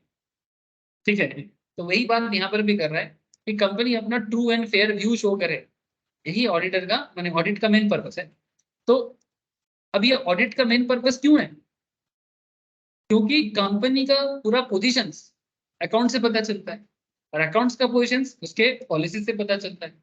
तो ये जो प्रूडेंस कॉन्सेप्ट, ये प्रूडेंस कॉन्सेप्ट यही बता रहा है कि भाई आप जो कुछ भी करो, अपना ट्रू पोजीशन दिखाओ। मैंने ऐसा ना हो कि आई वश दम हो जाए, मैंने आप दिखा कुछ और रहे, मैंने सत्यम कंप्यूटर का खेल ना खेल दो आप। ठीक है, या फिर शारदा रोजगारी ना कर दो आप। ठीक है, स्पेशली सत्यम कंप्यूटर से ग्रेट एग्जाम्पल कि भाई आप जो भी इवन इवन आप वो तो छोड़ो, कितना सारा अकाउंटिंग फ्रॉड हो सकता है। जैसे मानो आईसीआईसीआई बैंक में चंदा कोचर जैसे वुमेन एम्पावरमेंट का एक नाम था, लेकिन क्या किया उन्होंने, अपने हस्बैंड को सुविधा देने के लिए एक गलत कंपनी को लोन देनी, जो डिफॉल्टर कंपनी, गोदरेज नहीं, गोदरेज नहीं, सॉरी, वीडियोकॉन, वीडियोकॉन, वीडियोकॉन, गोदरेज, अच्छा अच्छा, बहुत अच्छा। वीडियोकॉन, वीडियोकॉन आजकल चलता नहीं है ना, दिखता भी नहीं है। पहले वीडियोकॉन का फ्रिज, वीडियोकॉन का टीवी, हाँ क्या नहीं होता था वीडियोकॉन। वीडियोकॉन का सिचुएशन अच्छा नहीं, तो उसका हस्बैंड के साथ वीडियोकॉन का अच्छा रिलेशन है, कुछ वेणुगोपाल दूत ऐसा कुछ नाम है। तो चंदा कोचर जी आईसीआईसीआई के टॉप बॉस थे, चेयरमैन थे, कॉस्ट अकाउंटेंट है, या डिग्री का नाम है चंदा कोचर। तो उन्होंने क्या किया, आईसीआईसीआई बैंक से करीब 1200 करोड़ या 1500 करोड़ का लोन इशू कर दिया। अब तुम इसको शो कैसे कर रहे हो, कुछ ना कुछ अकाउंटिंग में कर रहे हो। फिर बाद में जब ऑडिट हुआ, पता चला कि भाई किसको पैसा गया। अब लोन तो रिपे नहीं हो रहा है ना, क्योंकि जो बिजनेस ऑलरेडी लोन पे है, ऑलरेडी बार्डन पे है, लॉस में चल रहा है, भयंकर हालत में है। अब इसको मैंने पूरा खेल पूरा खेल गया। फिर ऐसे ऐसे का शेयर गिरा, चंदा कोचर जी का जेल हुआ, अभी बेल में चल रहा है।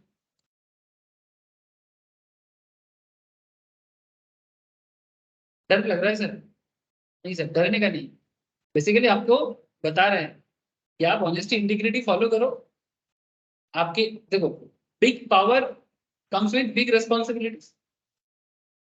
और आप लोग देखो, इतना डिटेल्स में क्यों पढ़ते हो आप, क्योंकि आप लोग एक बड़ा चीज अचीव करने जा रहे हो। इसीलिए आपको सिखाया तो प्रूडेंस का ही मतलब कि कंपनी अपना ट्रू एंड फेयर शो, और कुछ नहीं, इसको प्रूडेंस बोलते हैं। ठीक है सर, मैं बहुत देर से ऑनलाइन भी पूछा नहीं सबको, कौन है ऑनलाइन? असीमा, क्रिश, तनु, सुमित, बोलो सर, समझ में आ रहा है आप लोगों को? हाँ सर। हाँ सर, ओके सर। सुमित तू बोला तेरे को फीवर है, तेरा आवाज से नहीं लग रहा है तेरे को फीवर। का वैसा पेन नहीं सर, बॉडी पेन टाइप का। अच्छा अच्छा अच्छा, ठीक है सर। अच्छा, it is believed that no, the financial statement should be prepared on the basis of such accounting policy to give true and fair view of the state of affairs of balance sheet and profit and loss। मैं आपको एक चीज दिखा रहा था यहाँ पर, थोड़ा सा ओपन कर रहा था, ये देखो टाटा मोटर्स का फाइनेंशियल रिजल्ट्स है। इसमें आप कंपनी का फाइनेंशियल ईयर वाइज कंपनी का इनकम स्टेटमेंट देखते हो, बैलेंस शीट देखते हो, कैश फ्लो स्टेटमेंट देखते हो। तो बेसिकली अकाउंट्स क्या बता रहे हैं कि आप जो भी पॉलिसी यूज कर रहे हो, उसके ऊपर बेस करके ये जो रेवेन्यू का डेटा, ये जो इनकम का डेटा, ये जो कंपनी के बैलेंस शीट में जाओगे तो कंपनी का एसेट लायबिलिटी का डेटा, ये सब गलत ना हो सर, यही कहना चाह रहे हैं आप। और एक ऑडिटर का रिस्पॉन्सिबिलिटी होता है कि ये सब ठीक ठाक हो, इसको चेक करने, क्योंकि इसमें बहुत बहुत बड़ा बड़ा केस हो जाता है। यानी इसको कुछ भी अजीबो गरीब दिखा के, अच्छा तुम बोलो, जो लोग स्टॉक मार्केट में इन्वेस्ट कर रहे हैं, अगर कंपनी का फाइनेंशियल पोजीशन चेक करने के लिए वो कंपनी में जाके देखेगा क्या कि भाई कंपनी का कितना, जैसे अगर टाटा मोटर्स में आप जाके देखोगे कि इस साल टाटा मोटर्स कितना गाड़ी बनाया है, क्या फैक्ट्री में जाके देखोगे? पूछने देगा आपको? हाँ, किसी का अगर कोई काम करता है रिलेटिव में, तो शायद मौका, जमशेदपुर में जाओ देख के आओ, ठीक है, कि इस बार टाटा का कितना ट्रक गाड़ी निकलेगा, कितना चार चक्का निकलेगा, उसके बेसिस में हम डिसाइड करेंगे कि शेयर में इन्वेस्ट करें। ऐसा तो पॉसिबल नहीं है। तो फिर आप किस पे भरोसा करोगे? पेपर पे ना, कंपनी के क्वार्टर रिजल्ट्स पे ना। हर 4-4 महीने में कंपनी का रिजल्ट निकलता है, अप्रैल में, जून का, जुलाई में, जुलाई अगस्त सितंबर का, अक्टूबर में, अक्टूबर नवंबर दिसंबर का, जनवरी में, जनवरी फरवरी मार्च का, अप्रैल में। हर 4-4 महीने छोड़ छोड़ के साल में 4 बार रिजल्ट आता है, Q1, Q2, Q3, Q4। फिर एक फाइनल एनुअल रिजल्ट। फिर इसमें एक बार ऑडिटेड आता है, एक बार अनऑडिटेड आता है। अभी जो ऑडिटर ने जो बोला, मैंने जो चार्टर्ड अकाउंटेंट है वो जो ऑडिटर के रूप में गया कंपनी में, और कंपनी का सारा चीज चेक किया, और चेक करके बोला इट्स एकदम ओके। ये जो ऑडिटर ने जो किया, ये तो भरोसा क्रिएट किया ना। अब ऑडिटर ऑडिटर ने जो बोला, जैसे ऑडिटर का औहदा ना सुप्रीम कोर्ट के जज की तरह होता है। एक सुप्रीम कोर्ट का जज अगर किसी को बोल देते कि ये गुनहगार है, तो हम लोग उसको गुनहगार मानते हैं, मानते कि नहीं मानते? अगर सुप्रीम कोर्ट का जज बोला कि नहीं ये इसका दोष नहीं है, तो हम लोग क्या मानते हैं कि दोष नहीं है। तो एक ऑडिटर का ना औहदा उसी लेवल का होता है। भाई अगर तुम किसी कंपनी का फाइनेंशियल रिपोर्ट को साइन कर रहे हो, तो पब्लिक तुम पे भरोसा करेगा। और फिर जाके इस कंपनी के बिजनेस में पैसा लगाएगा। अगर यहाँ पर कोई भी गड़बड़ होता है सर और उसको ऑडिटर नहीं बताता है, सुधारता नहीं है, तो ये प्रूडेंस के इफेक्ट में इम्पैक्ट करेगा और पूरा का पूरा मार्केट एक यानी एक अनसर्टेन फ्यूचर की तरफ बढ़ेगा। आप सोचो कि आप ऐसे कंपनी में पैसा लगा रहे हो जो कंपनी का हालत अच्छा नहीं है, लेकिन ऑडिटर ने उसको राइट दे दिया। जो आजकल हो रहा है, जो स्टूडेंट पास करने लायक नहीं है उसको स्कूल कॉलेज पास करा रहा है। गवर्नमेंट बोल रहा है कि भाई कोई भी फेल नहीं होना चाहिए, सब पास करो। आगे जाके जब इसको जॉब नहीं मिलता तब ये बोलते हैं कि सरकार जॉब नहीं दे रही। अरे भाई तुम पहले ठीक तो करो। मार्केट में जॉब नहीं है, 140 करोड़ की आबादी है, इतना लोगों का खाना पीना, इतना लोगों का जीना, मार्केट में जॉब नहीं है। एनवायरनमेंट देख के लगता है जॉब नहीं है। कंपनी आएगा कैसे? कंपनी इसलिए नहीं आना चाहता क्योंकि एक तो प्रॉब्लम है पॉलिटिकल इश्यूज, सेकेंड थिंग सही काम के लिए सही लोग नहीं है। अब फॉरेन कंपनी भी इन्वेस्ट करेगा या फॉरेन के थ्रू से इंडियन कंपनी मार्च करके इन्वेस्ट करेगा, तो उसके लिए एक तो सही जगह पे आएगा ना, जहां पर लोगों को नॉलेज हो। तो अब नॉलेज नहीं, ह्यूमन रिसोर्स इंडिया के पास क्या है? ह्यूमन रिसोर्स है। सारे के सारे कंपनी जो आप लोग जो मोबाइल यूज करते हो, लैपटॉप यूज कर रहा हूं मैं, ठीक है, मेड इन चाइना। देख लो आप, या तो चाइना का मेड इन है, या फिर जो कंपनी इंडिया में भी आके मोदी जी आजकल बोला है कि बाहर का प्रोडक्ट नहीं लेंगे, अगर आपको करना है तो आप यहाँ पर फैक्ट्री लगाओ, मैं आपको जगह देता हूँ, और फिर उसमें मेक इन इंडिया करेंगे। लेकिन दुख की बात यह है, ठीक है मोदी जी जो स्टेप्स लिया है इट्स ओके, बट दुख यह है कि ये कोई इंडियन कंपनी नहीं कर रहा है, चाइना का कंपनी इंडिया में आके मेड इन इंडिया कर, इतना सफर है। अरे असेंबल हो गए। इंडिया में भी असेंबल हो, तो बाहर का कंपनी अगर अमेरिका का ब्रांड है, उसके पास अच्छा पैसा है, नॉलेज है, वो क्या कर रहा है, चाइना पे क्यों जा रहा है? क्योंकि चाइना के पास स्किल्ड लेबर है, तो इसलिए चाइना पे स्किल्ड जा रहा है, तो इसलिए चाइना कमाएगा ना, तो हम लोग कमाएंगे क्या? मतलब ये बात ना पेपर में इंडिया का जीडीपी बढ़ जाएगा एकदम, अरे कौन बढ़ाएगा इंडिया का जीडीपी? उस दिन इंडिया का जीडीपी बढ़ेगा जिस दिन इंडिया का स्किल डेवलप होगा। सिंपल बात है। हमारे देश स्किल में डेवलप होगा, कंपनी ऑटोमेटिक है। और सरकार का काम क्या है? गवर्नेंस को ठीक रखना, ये बदमाशी नहीं करना। ये जिस तरह का एनवायरमेंट कोई नहीं आएगा, यूथ का फ्यूचर पूरा डूम, बोलते हैं ना फुट डूम, भाई क्यों होगा? क्योंकि गवर्नमेंट बस एनवायरमेंट को ठीक रखे और स्किल को डेवलप करे, बाकी अपने आप होगा। कुछ नहीं करना है, इतना भी कोई रॉकेट साइंस नहीं है। लेकिन कुछ लोग अपने फायदे के लिए सब लोगों को गुमराह करके रखते हैं, ऐसे करके रखते हैं जैसे कि दम बंद हो जाएगा कि कुछ नहीं है, कुछ नहीं है, यहाँ पर तो कुछ नहीं है। होगा, कुछ नहीं करना है, बस स्किल डेवलप करना। इंजीनियरिंग का जो स्किल चाहिए वो डेवलप करो, फाइनेंस का स्किल डेवलप करो। फाइनेंस स्किल डेवलप करने से क्या है, लोगों को पैसा डालने में डरने लगता है। ज्यादातर लोगों को है ना पैसा डालने में डर लगता है। अगर आपको फाइनेंशियल नॉलेज हो ना, तो आपको ना डर खत्म हो जाएगा, आप किसी भी जगह में इजीली पैसा दे पाओगे। ज्यादातर इंडियंस का प्रॉब्लम है ना, पैसा देने में हमेशा डरते हैं इंडियंस। कहीं पर भी दो पैसे डालने बोले, नहीं नहीं रहने दो, उसी को देख के मर जाएंगे पर देंगे। पैसा देख देख के मर जाएंगे पर पैसा नहीं देंगे। अरे भाई पैसा दोगे नहीं तो पैसा बढ़ेगा कैसे? 90% इंडियन ऐसे ही है। इसका मेन रीजन क्या है? फाइनेंशियल नॉलेज का कारण। तुमको पता ही नहीं है ना पैसा देके क्या होगा, फिर उस पैसे को तुम किसी मल्टीप्लाई कर सकते हो। ये नॉलेज होगा, अकाउंटिंग सेंस बढ़ेगा तब ना। तो सेंस कहाँ ग्रो हो रहा है? तो ये ग्राउंड लेवल में जितना प्रॉब्लम रहेगा, अपर लेवल में उतना ही प्रॉब्लम बनता रहेगा।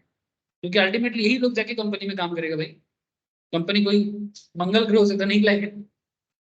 सिंपल सी बात है। बदल जाएगा सर, देश बदल जाएगा, सही लोगों का जरूरत है।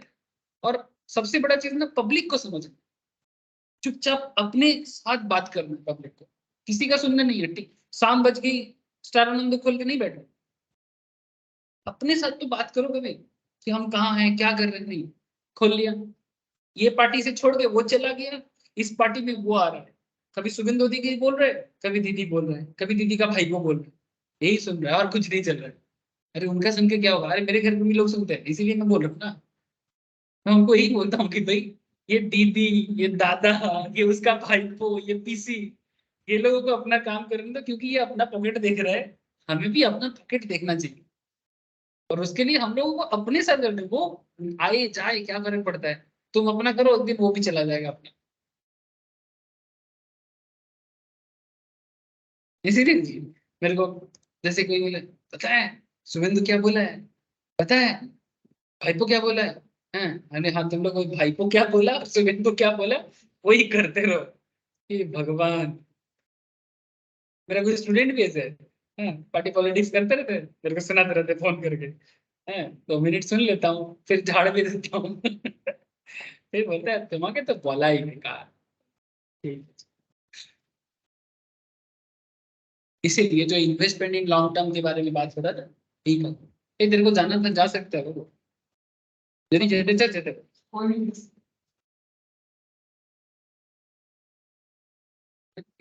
अच्छा, आगे देखो सर, आई होप कि आपको समझ में आ गया ना पॉलिसी का इम्पैक्ट, लंबा इम्पैक्ट है सर, चाहे इन्वेंट्री हो, चाहे इन्वेस्टमेंट हो, चाहे डेप्रिसिएशन हो, सारा खेल एक्चुअली इसका पूरा इम्पैक्ट जाके पड़ता है बैलेंस शीट प्रॉपर्टी में। आप लोगों को लगता है कि अकाउंट्स बना लिया बहुत हो गया, नहीं सर, अकाउंट्स बना लिया बहुत नहीं हो गया, कैसे बना रहे हो, किस तरह से बना रहे हो, वो बहुत खेल पड़ा कर, क्योंकि कोई भी डिजिट पुट करने में क्या है, आजकल तो सॉफ्टवेयर आ गया, कुछ नहीं करना है, जस्ट जाके पुट करो, टैली में करो, जोहो में करो, एसीपी में करो, काम तो सॉफ्टवेयर करेगा। आपको बस डेटा एंट्री आना चाहिए, डेबिट कहाँ जाएगा, क्रेडिट आ जाएंगे। और कुछ दिन बाद अभी तो एआई भी आ गया, वो आपको, आप ट्रांजैक्शन का इमेज पुट करोगे तो वो बोलेगा ये डेबिट होगा, ये क्रेडिट होगा, आपको डेबिट क्रेडिट भी ढूंढना नहीं। ऐसा ऐसा हो गया ना सर आजकल, आर्टिफिशियल इंटेलिजेंस। कुछ दिन बाद देखेगा खाना भी वही खिला, एआई खिला रहे खाना। जैसे माँ और बच्चे को खाना नहीं खिलाएगा, अब एआई निकलेगा, हाँ बच्चा, हाँ, फिर गूगल करके दूध पिलाएगा, एआई दूध पिलाएगा, क्या क्या देखना पड़ेगा sir. Change in accounting policy, a change in accounting policy should be made in the following condition. It is required by some statute of for compliance with an accounting standards. अच्छा, standard के बारे में हम लोग next chapter में बात करेंगे। ऐसे डिटेल्स अकाउंटिंग स्टैंडर्ड तो आप लोग इंटरमीडिएट और फाइनल लेवल में माथा खाएगा, ठीक है, वो पूरा स्टैंडर्ड का ही खेल है। लेकिन हम लोग फाउंडेशन लेवल में या बेसिक लेवल में स्टैंडर्ड क्या है, उसका इम्पैक्ट क्या है, नेक्स्ट क्लास में जानेंगे। और अकाउंटिंग स्टैंडर्ड एक्चुअली बहुत, अकाउंट्स का पूरा खेल अकाउंटिंग स्टैंडर्ड पे ही है, इसी में जीना, इसी पे मरना, और इसी पे माथा खराब होना, पूरा दर्द करेगा। ये जो इस बार इंटर का जो सिलेबस किया है ना सीए लेवल में, सिर्फ स्टैंडर्ड, सिर्फ स्टैंडर्ड, मतलब लॉ पढ़ना और अकाउंट्स पढ़ने में कोई फर्क नहीं। आगे देखो, तो चेंज इन अकाउंटिंग पॉलिसी नहीं, एक्चुअली वो एज पर नीड किया है, समझ सकते। Change in accounting policy may have a material impact effect on the time of financial statement items. For example, if cost formula, sorry, example.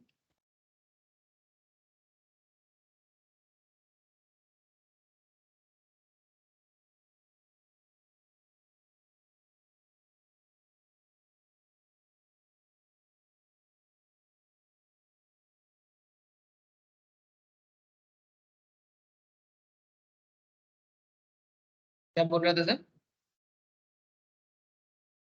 If cost formula used for inventory valuations is changed from weighted average, ये बोल दिया sir, to FIFO, और interest is capitalized which was earlier not in practice. मानो interest is capitalized which was earlier not in practice, माने पहले आपको जो interest मिलता था वो आप अलग से निकाल लेते, माने मानो आपका कहीं पर इन्वेस्टमेंट है और उसके ऊपर मानो बैंक में आपका इन्वेस्टमेंट है, उसमें से आपको इंटरेस्ट मिलता, तो वो इंटरेस्ट आप अलग कर रहे थे, अपने इनकम मान रहे थे।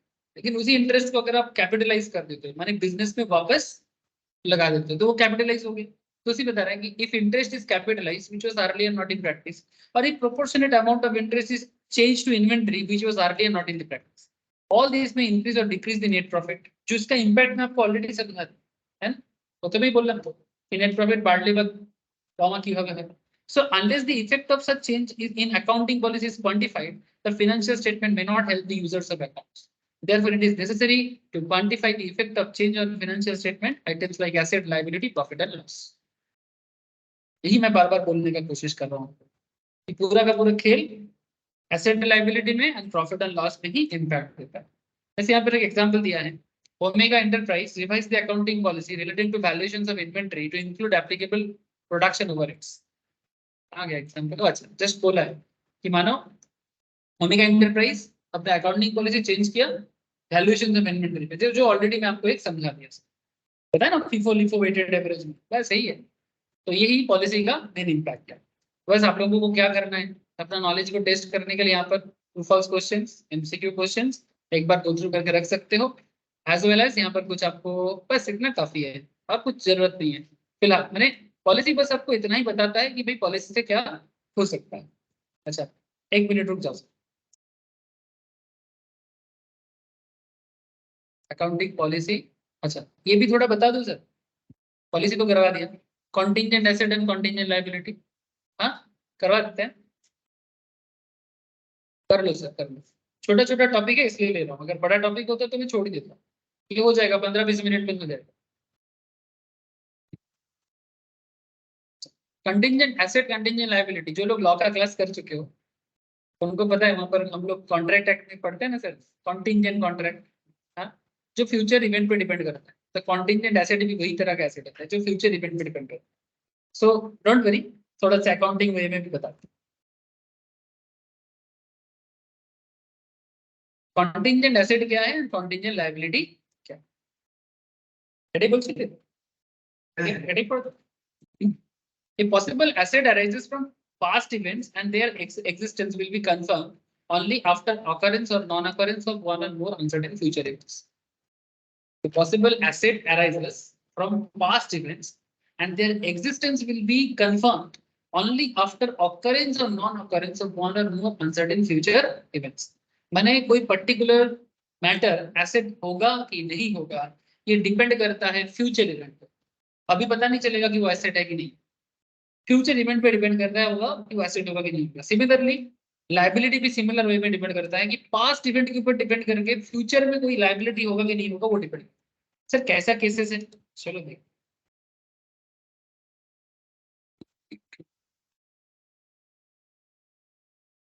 पहले कहानी को समझो फिर धीरे धीरे कॉन्सेप्ट भी क्लियर हो जाएगा। समझ में आ रहा है ना साहिल सर? हाँ, a contingent asset may be defined as a possible asset that arises from past events and whose existence will be confirmed only after occurrence or non-occurrence of one or more uncertain future events, not wholly within the control of the enterprise. और इसका control ना business के हाथ में नहीं है। It usually arises from unplanned or unexpected events. अचानक से हो जाता है। That give rise to the possibility of a inflow of economic benefits to the business entity. For example, a claim that an enterprise is pursuing through legal process where the outcome is uncertain is a contingent asset. मतलब बहुत simple है, मानो आपका कोई court case चल रहा है, ठीक है, जैसे रिसेंट एक पॉलिटिकल बात याद आ गया, हाँ मजा आ गया, चलो टाटा को क्लेम मिला है, कौन देगा, ममता दीदी देगा, हाँ Tata and West Bengal government, Tata claim কত একটা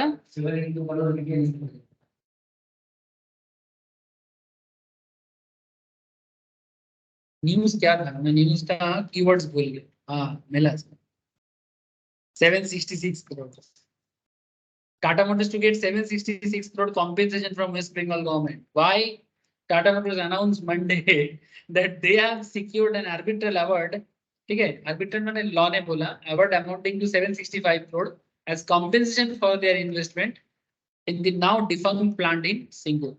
अरे सिंपल बात है भाई, सिंगूर में इतना बड़ा बिजनेस किया, ठीक है, गवर्नमेंट ने उनको जगह दिया, फिर वही सिंगूर में एक ऑपोजिशन पार्टी, देखो सर लोग बोलेगा ममता दीदी का दोष है, मैं बोलता हूँ सीपीएम का दोष है। लोग क्यों बोलेगा ममता दीदी का दोष है, क्योंकि ममता दीदी वहां पर विरोधिता करके उन्हें नहीं मिला।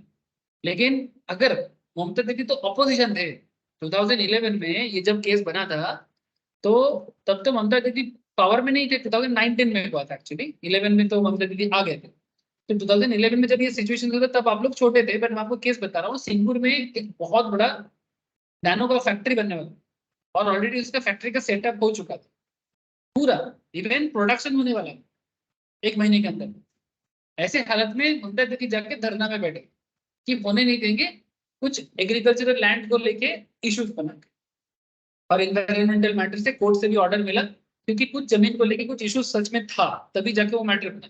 लेकिन सर देखो, बात मैटर का नहीं। अब सीपीएम गवर्नमेंट जो on that time ruling party था वेस्ट बंगाल में, उन्होंने टाटा को वहां पर जगह एक्वाइज करने को दिया, फार्मर को भी उनका पैसा मिला, सब कुछ ठीक ठाक। देखो टाटा है, वो इस तरह का गलती नहीं करते, वो बिजनेस करने आया।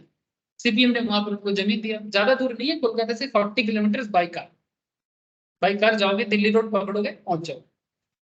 फिर क्या हुआ, जैसे ही फैक्ट्री बन गया, प्रोडक्शन भी होने वाला है, ऐसे हालत में दीदी अपना खेल चालू करते हैं, क्योंकि उनको सत्ता में आना था, उनका कोई गलती नहीं है, उनको तो इशू चाहिए, ऑपोजिशन का इशू ही चाहिए होता है। वो क्या किया, वो देखा कि भाई यहाँ पर फार्मर को लेके इश्यूज है, हम एक तरफ फार्मर का तरफदारी करते हैं, इंडस्ट्री को भगाते हैं, मेरा केस बन जाए।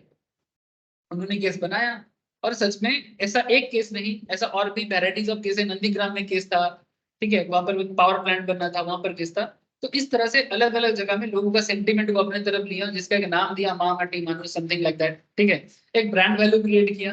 और अल्टीमेटली देखो, इस पूरे चक्कर में टाटा को क्या प्रॉब्लम हो, भाई टाटा तो इसके साथ कोई लेना देना ना, वो अपना बिजनेस करने आ रहा था, उसके बिजनेस में वेस्ट बंगाल को एक ग्रोथ मिलता। आपको बता दूं, आपको सुनने में अजीब लगेगा, अजीब नहीं, actually serial fact, Tata Motors का फैक्ट्री जब यहाँ पर बनने का प्रपोजल आ गया था, मैंने पूरा सैंक्शन हो चुका था, वेस्ट बंगाल में इंडिया का, इवन इंटरनेशनल का 7 7 स्टार होटल बनाने का, actually on that time West Bengal में कोई 7 स्टार होटल नहीं था।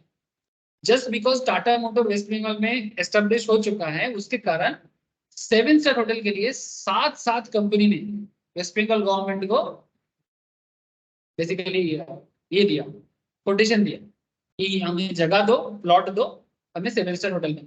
क्यों भाई, जहां पर टाटा रहेगा वहां पर इंटरनेशनल कम्युनिटी आएगा, बिजनेस है। अच्छा, 7 स्टार कंपनी होटल से आप लोगों को लगेगा 7 स्टार होटल होता तो हम लोगों का क्या होगा?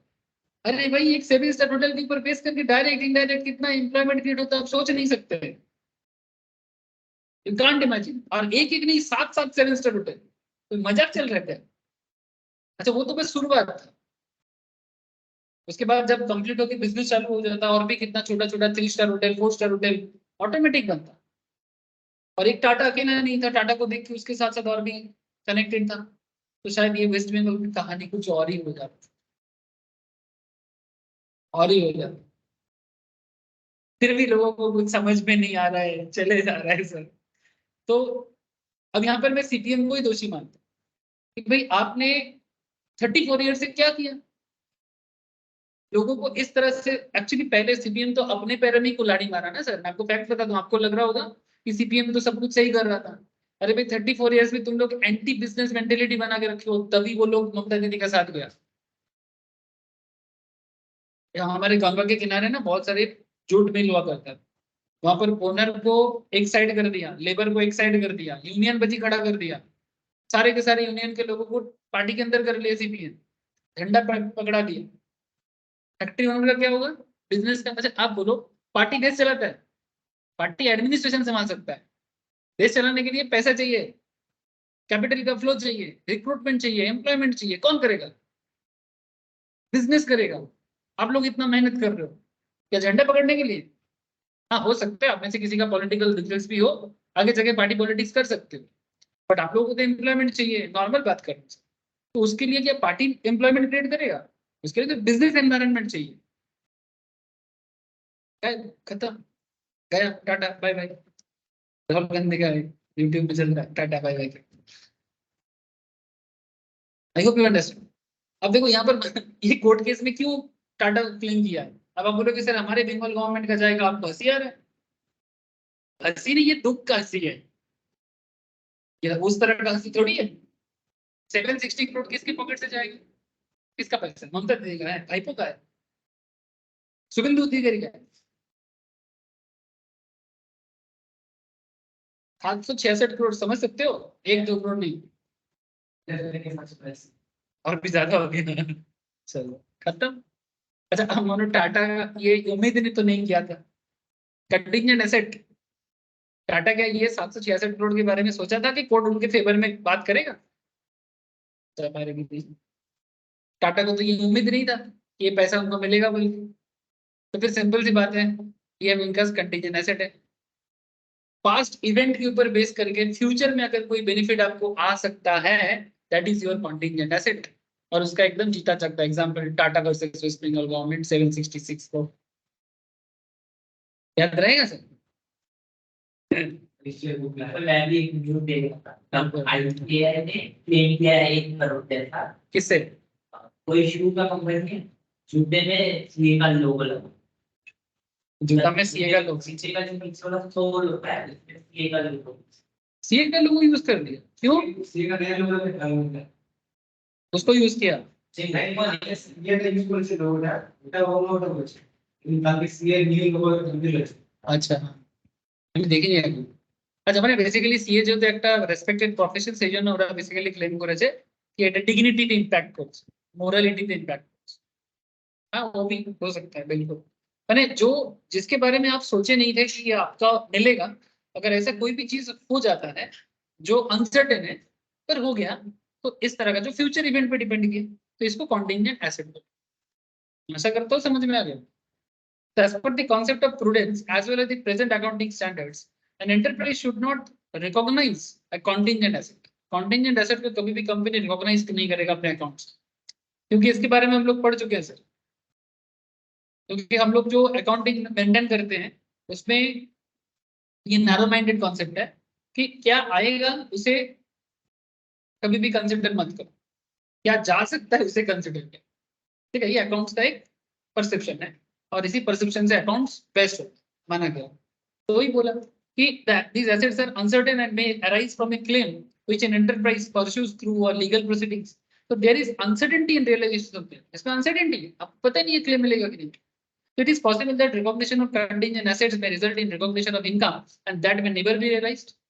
आपने पहले उसको कंसिडर कर लिया कि मेरे को तो 766 करोड़ मिलेगा बंगाल गवर्नमेंट से, टाटा ने अगर रियलाइज कर लिया और उसके बेसिस में उसने अपना एसेट को बढ़ा दिया, लेकिन ये अगर बाद में मानो कि भी ममता दीदी सुप्रीम कोर्ट जाते हैं और सुप्रीम कोर्ट ने उल्टा बोल दिया, यानी इस बार टाटा को देना पड़ेगा, कोर्ट केस है, चल सकता है सर, कभी हाँ कभी ना का खेल चलता है इसमें। ठीक है, कोई जज था वो बोला नहीं, उसको लगा टाटा सही है, कोई बोला नहीं दीदी सही है, हो सकता है, एक तरफा थोड़ी चलता है। इंडियन कोर्ट ऐसे लंबा खींचता है, तारीख पे तारीख, सानी देओल तारीख पे तारीख, ठीक है, यहाँ तारीख पे तारीख normal. So there is uncertainty in relation of the claim. It is possible that recognition of contingent asset may result in recognition of income, and that will never be realized. So, however, when the realization of income is virtually certain, then the related assets no longer remains as contingent. अगर कोई realization certain हो जाता है, तब उसे हम लोग और contingent asset नहीं कहेंगे। Certain हो जाएगा तो contingent। जैसे मानो अभी पैसा मिलेगा, ये तो certain हो गया ना, ये और contingent नहीं। लेकिन वो जो अगर पहले से टाटा को पता लगता और वो एक 760 करोड़ का एसेट अपने बैलेंस शीट में छुटा, मतलब उसको जज ने शायद पहले से ही फोन करके हम केस करेंगे, आप एसेट डिक्लेयर करें, ऐसा तो नहीं होता ना। तो contingent asset need not be disclosed on the financial statement। ध्यान से रखना सर, पैसा का बात है, लेकिन पैसा को लिखना है कि नहीं लिखना है उसका भी मैटर कहाँ पे। A contingent asset is usually disclosed in the report of the approving authority, board of directors in the case of a company, and the corresponding approving authority in the case of any other। And अगर case company related हो तो उसके एक board of director होंगे, उनको approval देके ये अलग से बताना है, और अगर कोई कंपनी नहीं हो तो जो भी ऑफिसर अप्रूवल अथॉरिटी रहेगा वो कर सकता है, any other enterprise case. In an inflow of economic benefits is probable, contingent assets are assessed continually, and it has become virtually certain that an inflow of economic benefits will arise. The asset and related income are recognized in the financial statement of the period in which change occurs. ठीक है, जिस particular period में change होगा उसमें ये reflect हो सकता है, बट इसके लिए अलग से एक डिस्क्लोज करना पड़ता है, इसको आप बैलेंस शीट में फाइनेंशियल स्टेटमेंट शो नहीं करोगे। सर कंटिंजेंट लायबिलिटी क्या है? जैसे आपने एसेट देखा वैसे लायबिलिटी भी हो सकता है कि जैसे मानो एक ही केस है, इसी केस को लेते हैं कि जो टाटा के लिए एसेट है वो दीदी के लिए लायबिलिटी है, मैंने दीदी के लिए नहीं, वेस्ट बंगाल गवर्नमेंट के लिए। अब दीदी का नाम इसलिए ले रहा है क्योंकि दीदी वेस्ट बंगाल गवर्नमेंट का कौन है, एजेंट है। बात नहीं समझा, वो वेस्ट बंगाल गवर्नमेंट को रिप्रेजेंट करता है ना, इसीलिए वेस्ट बंगाल गवर्नमेंट का वो एजेंट है। मोदी भारत का प्रधानमंत्री है, नो डाउट, उनका पोस्ट प्रधानमंत्री का है, लेकिन जब भी वो बाहर जाते हैं वो देश को रिप्रेजेंट करते हैं ना, एजेंट ही हुआ ना। जब आप किसी कंपनी के लिए जाते हैं, जैसे ये जो इंडियन टीम के लिए जो खेलते हैं, वो क्या इंडिया है? लेकिन वो इंडिया को रिप्रेजेंट करता है, इंडिया तो नहीं है ना, लेकिन वो इंडिया को रिप्रेजेंट करता है, मतलब इंडिया का एजेंट है। अगर वो कुछ गलत करेगा तो इसका इम्पैक्ट इंडिया पे नहीं आएगा। इंडिया हारा, लोगों को खराब नहीं लगा?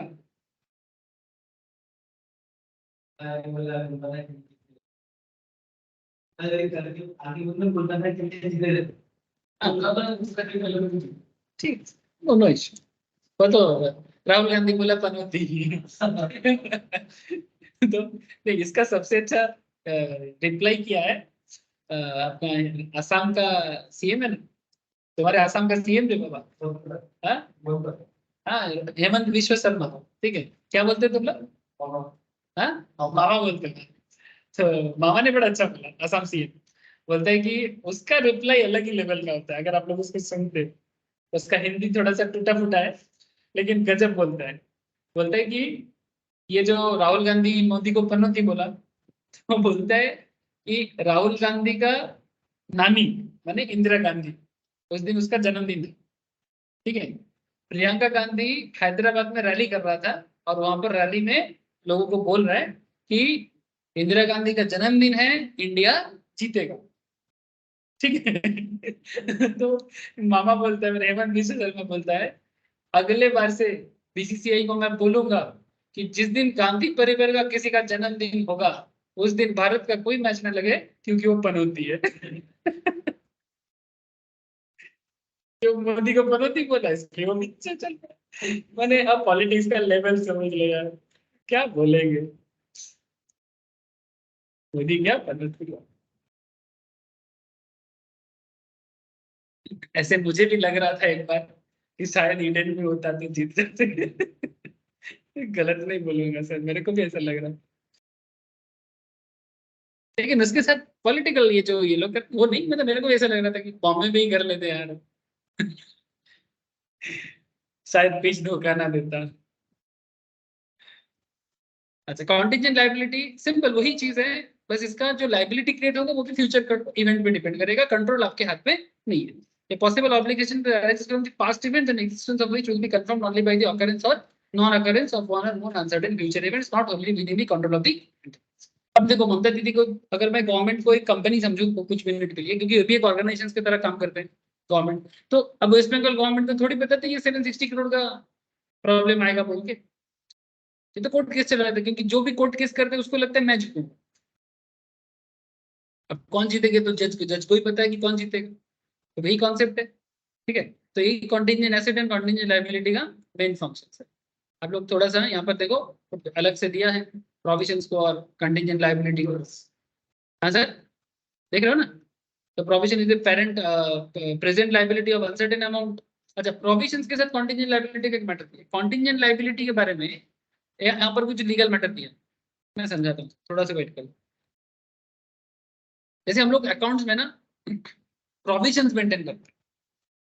प्रोविजंस मेंटेन करने क्या होता है कि आपको, जैसे क्या बताऊं, जैसे मानो डिप्रिसिएशन होता है एसेट का।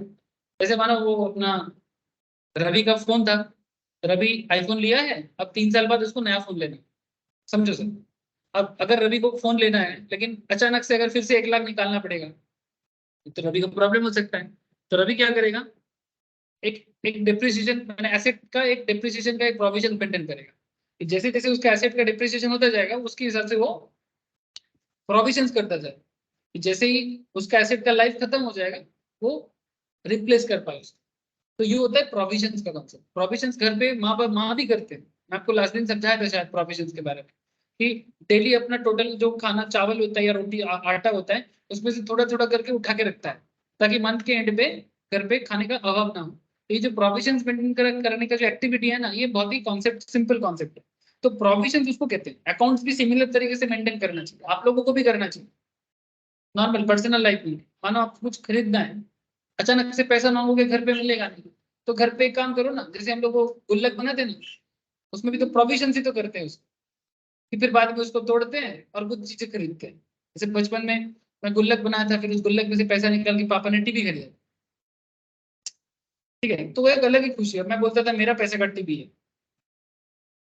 ऐसा आप लोगों को कभी होगा, ठीक है, लेकिन मेरा 700 टका जमा था, मेरे को लगा था मेरी मेरी 700 टका में ही टीवी हो गया। लेकिन अब भी से उस जमाने में 4-5 हजार का टीवी होगा, ठीक है, तो अब मैं सोचा कि 700 में ही आ गया होगा, क्योंकि वही सर 700 रुपए जमा। अरे वो बचपन में घूमने जाते थे, मासी पीसी मामा नहीं देता है, 10 टका 20 टका 50 टका 100 टका, जमा जमा जमा के 700 बना, ठीक है। फिर पापा के बोले टीवी खरीदना है, तेरे गुल्लक तोड़ेंगे। मैं बोला ठीक है तोड़ो, कोई दिक्कत नहीं, टीवी आएगा तो फिर क्या दिक्कत है। तो ये सब प्रोविजंस होते हैं। तो अभी अकाउंटेंट क्या करता है, बिजनेस के लिए भी सिमिलर काइंड ऑफ एक्टिविटी करता है। तो वही बात बोला सर, देखो क्या बोलता है कि provision is a present liability of uncertain amount which can be measured reliably by using a substantial degree of estimation. आप इसको एस्टिमेट कर सकते हैं। ऐसे तो ये भी फ्यूचर में यूज होगा, आपको पता नहीं कि फ्यूचर में एसेट का क्या दाम होगा, एग्जैक्टली नहीं पता, but you can rely at least. But contingent liability is a possible obligation that may और मे नॉट क्रिस्टलाइज। हो भी सकता है, ना भी हो सकता है, डिपेंडिंग ऑन द ऑकरेंस और non occurrence of more uncertain future. Mamata Didi को थोड़ी ना पता था सर कि 766 करोड़ देना पड़ेगा टाटा को।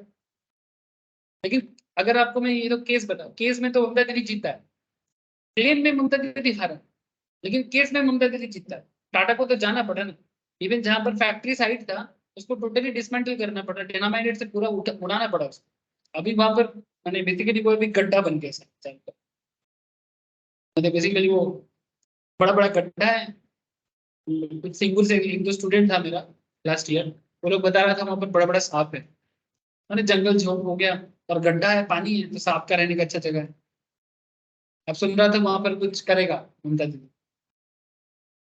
अब जब टाटा को भगाया फिर वहां पर टाटा को लाएगा, पता है नहीं। इस बार तो अदानी को दिया था पोर्ट बनाने का, वो भी छीन लिया। वो मोह मित्र को लोकसभा से एक्सपेल कर रहा है शायद, ऑनरेबल एमपी है ना, वो अदानी के पीछे लगा था। और फिर उसके अगेंस्ट में खबर मिला ना सर, कि वो हीरानंद नंदानी बोल के एक बिजनेसमैन को लोकसभा का सारा सीक्रेट रिवील कर देता है पैसा लेके, और इधर अदानी के पीछे सारा दिन काटी करता है कि अदानी का सब 2 नंबर ही पैसा। रूप नहीं है, ऐसे ही बोलता रहता है लोगों को बताने के लिए नहीं अदानी गलत है ये। अब अदानी को पोर्ट बनाने का मिला था, अब अदानी पोर्ट बना था तो यहाँ पर भी रिक्रूटमेंट बनता, वो भी कैंसिल कर दिया। इस बार वो बिजनेस सबमिट किया था, रिलायंस आया ना, रिलायंस आया था, अंबानी आया। अब अब अदानी से मन भर गया, अब अंबानी पे फिर से। अब अंबानी अंबानी बोला 20,000 करोड़ देंगे वेस्ट बंगाल में 3 साल में, उसमें कुछ रिटेल आउटलेट खरीदेंगे खोलेंगे, जैसे मानो ये कपड़ा का आउटलेट वगैरह होता है ना, रिलायंस का मॉल वगैरह में कुछ करेंगे, उसमें थोड़ा बहुत होगा। और फाइबर का लाइन बनेगा, ये जो जियो फाइबर का, इसमें और क्या करेंगे, ज्यादा हो गया, छोटा मोटा बात है। अब फिर से बोला बीट दो, कौन पोर्ट बनाएगा बोलो, नया बीट ओपन करेंगे। ऐसे इस तरह से होता है, मैंने अपनी बात कभी भी मतलब, तुम जो बोल रहे हो कम से कम करो तो से, बच्चे का खेल चल रहा है। जो भी 766 करोड़ ममता दीदी के लिए एक क्या हो गया, एक कंटीजेंट लाइबिलिटी होगा। अच्छा अगर अभी बात ममता दीदी का नहीं, कल अगर ममता दीदी नहीं रहेगा, बंगाल गवर्नमेंट का तो लाइबिलिटी है, कल कोई भी आएगा उसको देना पड़ेगा। जब ममता दीदी स्टार्टिंग में आया था ना, बार बार बोल रहा था कि सीपीएम इतना लाइबिलिटी करके गया है, देते देते मैं कंगाल हो जाऊं। ये जाएगा तो इसके बाद जो आएगा वो क्या बोलेगा, वो भी सोच रहा हूँ। जो भी हो, समझा करो सर। अच्छा प्रोविजन मीट्स दी, मैं इतना जोर जोर से बोल रहा हूँ, अगर पार्टी का कोई आएगा मेरे को उठा के लेके जाएगा सामने पार्टी अपनी से, समझ ही नहीं पाएगा हम लोग क्या बात कर रहे हैं। मैं बोलेगा दादा कॉन्टिजेंट लाइबिलिटी है।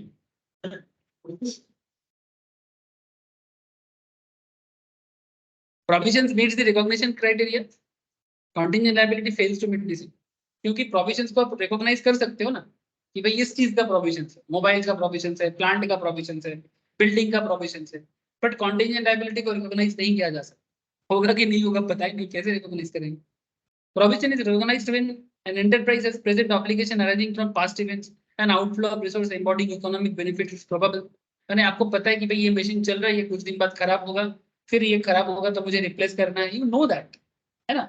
लेकिन contingent liability include present obligation that do not meet the recognition criteria because either it is not probable that settlement of those obligations will require outflow of economic benefits or the amount cannot be really reliably estimated. मतलब आप estimate ही कैसे करोगे कि मुझे इतना देना होगा, कितना देना होगा, आप समझ रहे हो ना बात.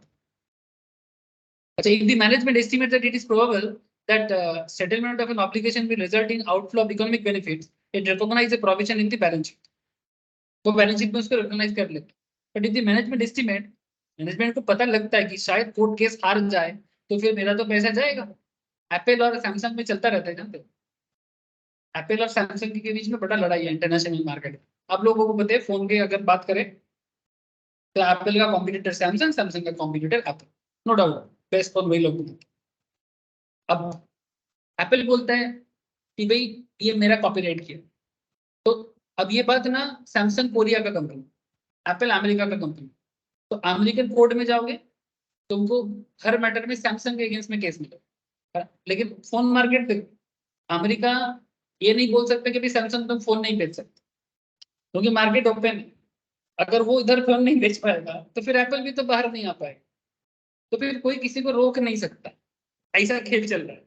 जैसे इंडिया अगर बोलेगा कि भाई हम चाइनीज मोबाइल को बैन कर देंगे, तो फिर चाइना बोलेगा भाई हम भी तुम्हारा चीज बैन कर देंगे.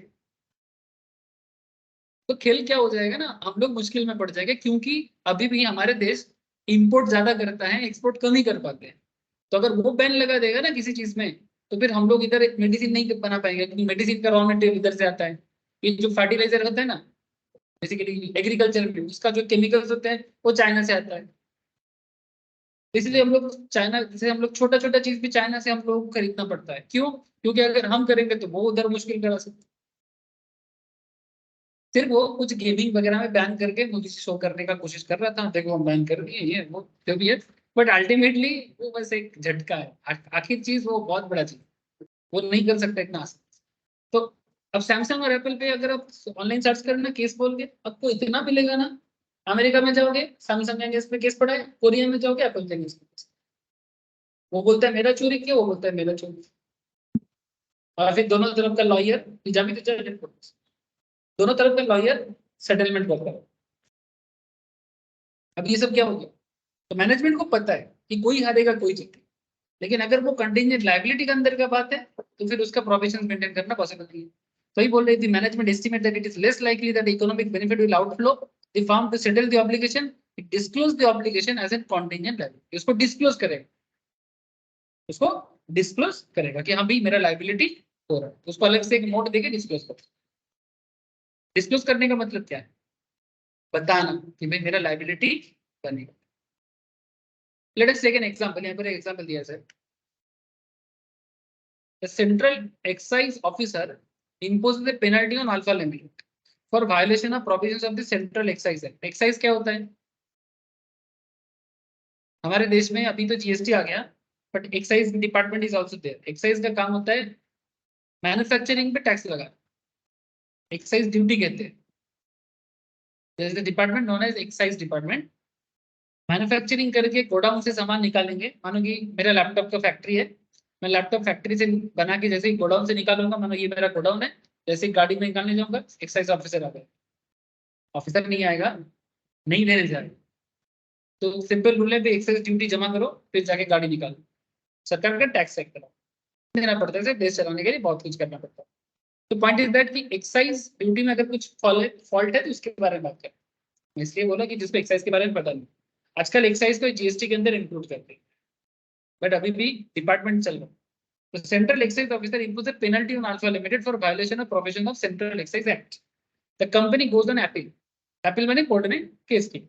If the management of the company estimates that it is probable that the company will have to pay the penalty, it recognizes the provisions for the liability. On the other hand, if the management anticipates that the judgment of the appellate authority will be in its favor, then it is less likely that the company will have to pay the penalty. It will disclose the obligation as a contingent liability. Why do we note it? Management को अगर लगता है कि appellate authority उनके favour में करेगा, तो फिर उनको ये कॉन्टिजेंट लायबिलिटी करना पड़ेगा। और अगर मैनेजमेंट को लगता है कि वो पेनल्टी की तरह होगा तो वो उसको प्रोविजन बना देगा। नहीं समझे बात को?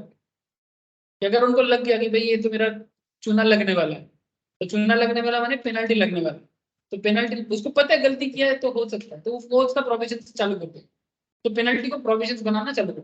वही बोला कि अगर उसको लगे कि पेनल्टी है, recognise the provision of the liability, और उसको रिकॉग्नाइज करेगा और उसके लिए अकाउंट्स में प्रोविजंस बनाता रहेगा कि मेरा पेनल्टी इतना आ सकता है, तो मैं उसके लिए प्रोविजंस क्रिएट करूंगा, पीएल को डेबिट करूंगा, तो मेरा जो प्रॉफिट रहेगा उसको मैं डेबिट करूंगा, थोड़ा थोड़ा थोड़ा थोड़ा राइट ऑफ करते हैं ना सर, और उसके बेसिस पे जर्नल एंट्री कर। लेकिन अगर मुझे लगेगा नहीं ये मेरे फेवर में आ सकता है क्योंकि मेरा गलती कम है, अरे रिव्यू लेने की तरह है ना, क्रिकेट में, क्रिकेट में रिव्यू लेते हैं ना, कभी कभी कॉन्फिडेंस होता है, कभी कभी मजबूरी होता है, आशा होता है हो जाएगा शायद, क्रिकेट में नहीं देखा रिव्यू लेता है, हैं? उसी तरह रिव्यू लेके उसको एंटिसिपेट कर देता है, हाँ, ये श्योर है। वैसे देखना जब भी वो उसको श्योर होता है ना, सब एकदम हाथ मिला के ऐसा कर, ऐसा करता है, और जब उसको श्योर नहीं होता सब अपनी अपनी जगह में खड़ा है। देख क्या होता है, फाइनल रिव्यू नहीं किया। हाँ स्टेज रिव्यू नहीं किया, ठीक है। तो इसी तरह का अगर मैनेजमेंट को एस्टिमेशन लगता है कि हाँ सब कुछ ठीक है, तो मतलब मेरा गलती है प्रोविजन कर लो, अगर उसको लगता है मेरा गलती नहीं है, अवार्ड क्या है, अवार्ड मैंने कोर्ट क्या क्या बोलेगा, तो उसमें वो कंटिजेंट लायबिलिटी करके उसको show कि अगर हुआ तो देंगे देंगे नहीं। तो उसको अलग से रिकॉग्नाइज करना पसंद। चल समझ में आ गया सर? हाँ सर आखिर खत्म ही नहीं होता। तो सर ये एक प्रोसेस है, ये जो पढ़ाई है ना ये प्रोसेस है, लगे रहो बने रहो, लगे रहोगे बने रहोगे बन जाओगे, बीच बीच में छोड़ दोगे ना गायब हो जाओगे। पढ़ाई एक सिस्टम है, फ्लो है, इसके साथ बना रहना, चाहे फेलियरिटी आए चाहे तूफान आए कुछ भी आए, पढ़ाई से मुंह मत हटो। इसको तुम कभी भी छोड़ दोगे ना, मेरा तो कुछ लोग होते ना 3 महीने 4 महीने पढ़ लिया कोर्स कंप्लीट हो गया, तो हो गया मेरा सब। ये पढ़ाई का सिस्टम नहीं है, आपको हमेशा हो गया एग्जाम हो गया कोई बात नहीं, उसी को पढ़ते पास कर जाओगे, चलो। इसी तरह रिजल्ट में अगर पॉजिटिव हो चलो ठीक है कोई बात नहीं, पढ़ाई बेकार नहीं जाती। अगर रिजल्ट कुछ गलत हुआ काम आ जाएगा, समझ में ना? एक फ्लो की तरह आपको हमेशा उसके साथ बने। ठीक है सर, फिर आज इतना ही है, बाकी चर्चा नेक्स्ट क्लास में करेंगे। टेस्ट के बारे में मैंने बता दिया, मंगलवार बुधवार टेस्ट होगा, मंगलवार अकाउंट्स का, बुधवार लॉ का, ये फाउंडेशन के लिए बोल रहा हूँ, ठीक है। याद रखना सर, जो लोग ऑनलाइन में देगा, मैंने बाहर में जो लोग हैं कोलकाता के बाहर, वो लोग ऑनलाइन में दे सकते। ठीक है सर, चलो बाय। मैम का कॉपी चेक हो गया, लेके जाओ। Okay sir, thank you.